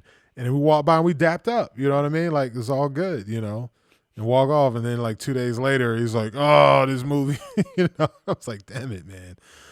But anyway, you know, Jada, you know, said what she said about that part. And it was sad, man, because again, back to Hollywood politics. I knew what it was. We all knew what it was. You know, she had Girls Trip coming out that same summer, but coming out in the time that those, you know, $40 to $60 million movies normally come out in when the box office is cooled off in August, September. And she had that movie coming. I think it was her first time starring in theaters again in over 10 years. She wanted it to be the #1 movie. there was only one contender that they had to worry about Yeah. for that summer, which was All Eyez on Me. And she knew that. And, you know, the thing that really kind of hurt my heart about it was, since I was a kid, you know, I remember constantly having to hear about her love for Pac, right? And my thing is, if you didn't like something, and that's your brother, you know, that's your boy, like, we've all had to hear it for decades, right? And we believed it. But then you come out on his birthday, he finally, after 25 years, finally gets a biopic. Yeah. Big budget. It's dope. And they somehow magically get it released in the height of blockbuster season on his birthday. Mm-hmm. And you come out on his birthday and shit on his movie and encourage people not to go see it just so it wouldn't do the numbers it was supposed to do. We were projected, they were projecting 600 to 800 million worldwide on that movie. And, you know, we really felt confident it was going to see that. And it started off on that path. Once she did that, and the thing about it was, you know, even Code Black, you know, they were just like, they closed up shop. They were like, it's Jada Pinkett. Yeah. Like, we could beat a lot of people with naysaying, but when Jada Pinkett comes out and does it, has a whole different, we're not going to recover from that. So why spend more money to keep trying to push advertising? And so, and we're all going bonkers like, you know, do something, you know, let's fight this. Let's flood the market. Maybe, you know, let's quiet her up. You know, we shout louder than her. And they were like, nope. You know, they shut it down. They shut promotions down, you know, and there was like, it's taken a 70% drop. Like, movies don't recover. It went down to metrics at that point. Yeah. You know, movies don't recover when it takes a 70% dip. And people were staunch, you know, Tupac fans was like, we ain't seeing it. You know, it's just, you know, this white folks, you know, just trying to do a money grab. And they're like, what? Y'all have no clue how many black folks is over this, how many black folks is in charge. You know, it's not only black folks, but it was like trying to be made to be something it wasn't, you know, and all these conspiracy theories and controversy. And Jada, I was so shocked because Jada actually, from my understanding, from what I heard, Jada actually reached out ahead of time because she was privy to that scene. And she reached out and congratulated Kat on how well of a performance she did portraying her. And then, but even if she hadn't seen it, even if that story's not true, right? They released that scene of Tupac reading it to Jada on the thing as a, you know, just a special teaser during the MTV Movie Awards that the whole world saw a month before the movie came out. Sure. But she waited to his birthday to act like she had never seen that. Mm-hmm. And I'm like, you mean to tell me, even if you didn't see it, nobody on your team or not, because once it released on MTV, then it went viral, you know, then all the websites put it on their pages and all, it was everywhere. So that scene that she was talking about had a problem with, everyone's seen it. Yeah. I know you saw it. But again, she had Girls Trip coming in August, and she wanted to be number one. Yeah. You know, but, you know, look at God. Tiffany Haddish was the one who blew up off of that. That broke Tiffany Haddish's career. You know what I mean? And so, you know, it was just real disappointing, and it really had me looking side-eye, you know, like, damn, Jada, like, you're in this business, man. You know, it's like 300 people worked on this movie. This is all of our careers. This is, you know, we need this win because if we take a loss, it hurts all of us. And we worked hard, and you know that. And she was in Ali. And that, their story, she played one of Ali's wives, and some of her story was altered. Mm-hmm. It's called creative license. She knows this. She's been in business a long time. Yeah, but human resources, man. But, you know, at the same time, you know, it's like, damn, man. Like, wow, you know. And not even about us. It was just like, I was just shocked. Like, it's Pac. It's his birthday. Yeah. It's his numbers. Yeah. You know, and it did what it was expected to do. Yeah. You know, with her coming out like that. And so, you know, I don't wish no ill will on Jada. And, you know, I'm not just sitting around, you know, throwing darts at a poster of Jada.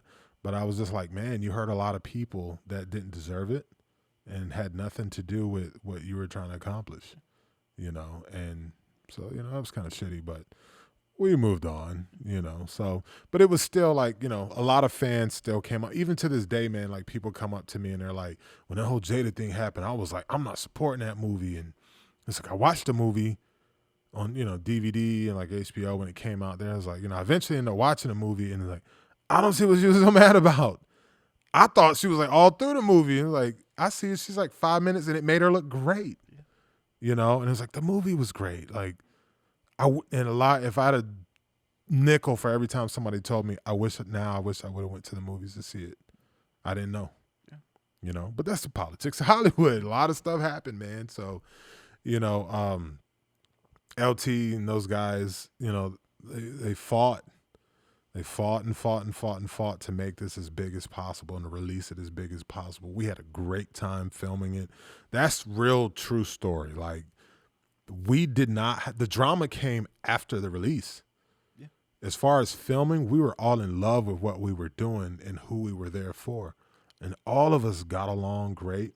I mean, you have some people that got on people's nerves, but that's what happens when you're stuck with people for months, working those many hours and all that stuff. But, at the end of the day, we laughed a lot, had a lot of fun, and, made something that we can be proud of, Well, let me ask you this. Mm-hmm.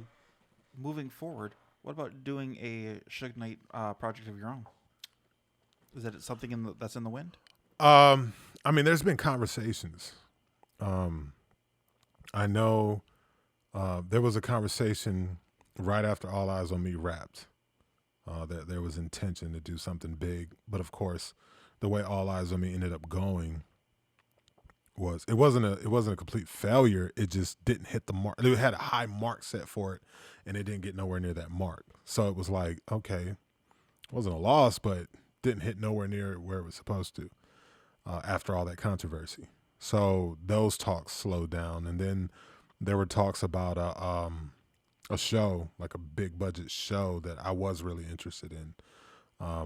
But then that kind of changed a little bit when, I forget the name of the company, but they announced that, they had Suge's rights and, Suge was on board and they were going to do a biopic.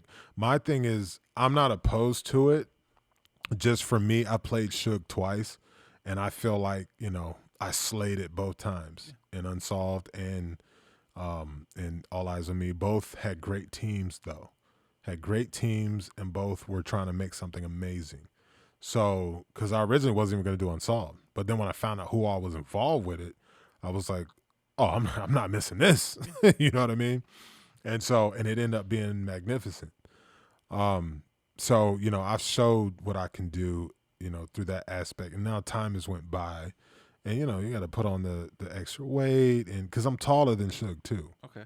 By a little bit. So, and then, we all have different builds and stuff like that. So for me to get that look, it takes a lot. It takes a toll on my body as well. And, I'm still getting off some of that extra weight, even though I got the majority off.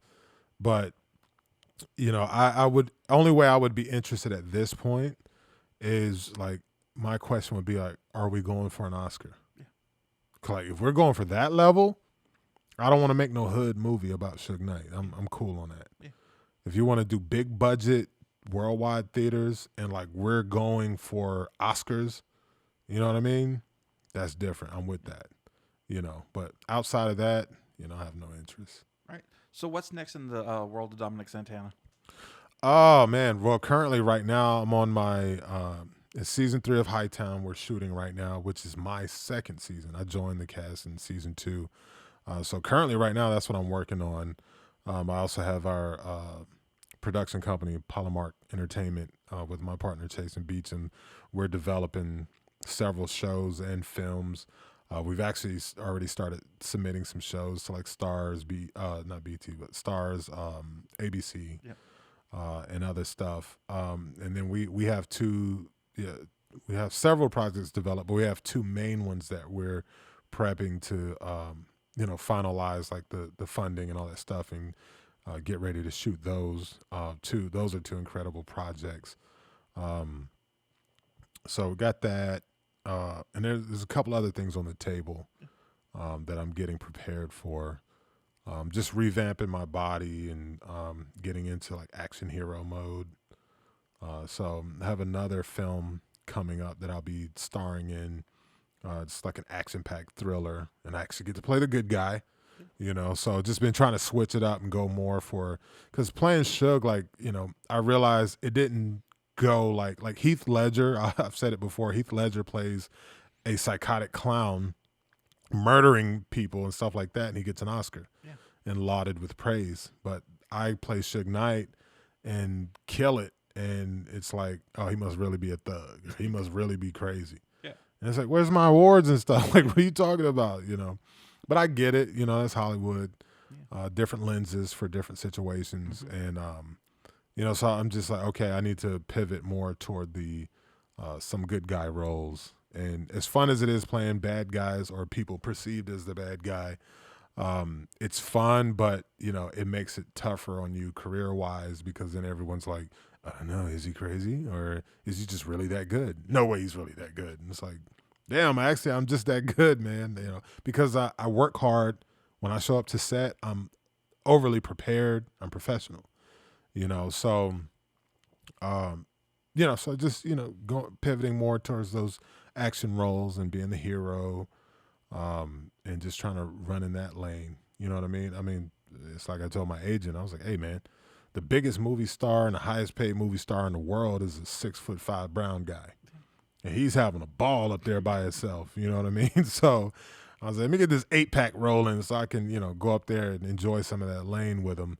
I'm not trying to be The Rock, but at the same time, you know, he showed the world, like, you know, hey, these big guys can bang, and you can be, you know, they can lead roles and stuff and play really cool characters, you know. So he's opened that lane wide open. Shout out to The Rock, you know. Thank you for being the pioneer for us big brothers, you know. And so just getting myself together and getting my body like in ultra physical shape, you know, for some of the things coming up, and just continue down that path, you know. Hell yeah, man. So if I could I get you to, oh shit, I hit myself in the face. I was wondering what just happened. Human resources. Go ahead and look into camera and hit up your socials. So you can find me at official Dominic Santana on Instagram. You can find me at Dominic Santana, capital D, capital S, on Twitter, and Dominic Santana on Facebook. I'm on Snapchat, but I don't even remember what it is. IG, though. I'm mostly on IG and Twitter. Perfect. Well, I'm Jamie. I'm heading to human resources because I'm sure I'm in trouble. Have a good one, y'all. Thanks, Jamie.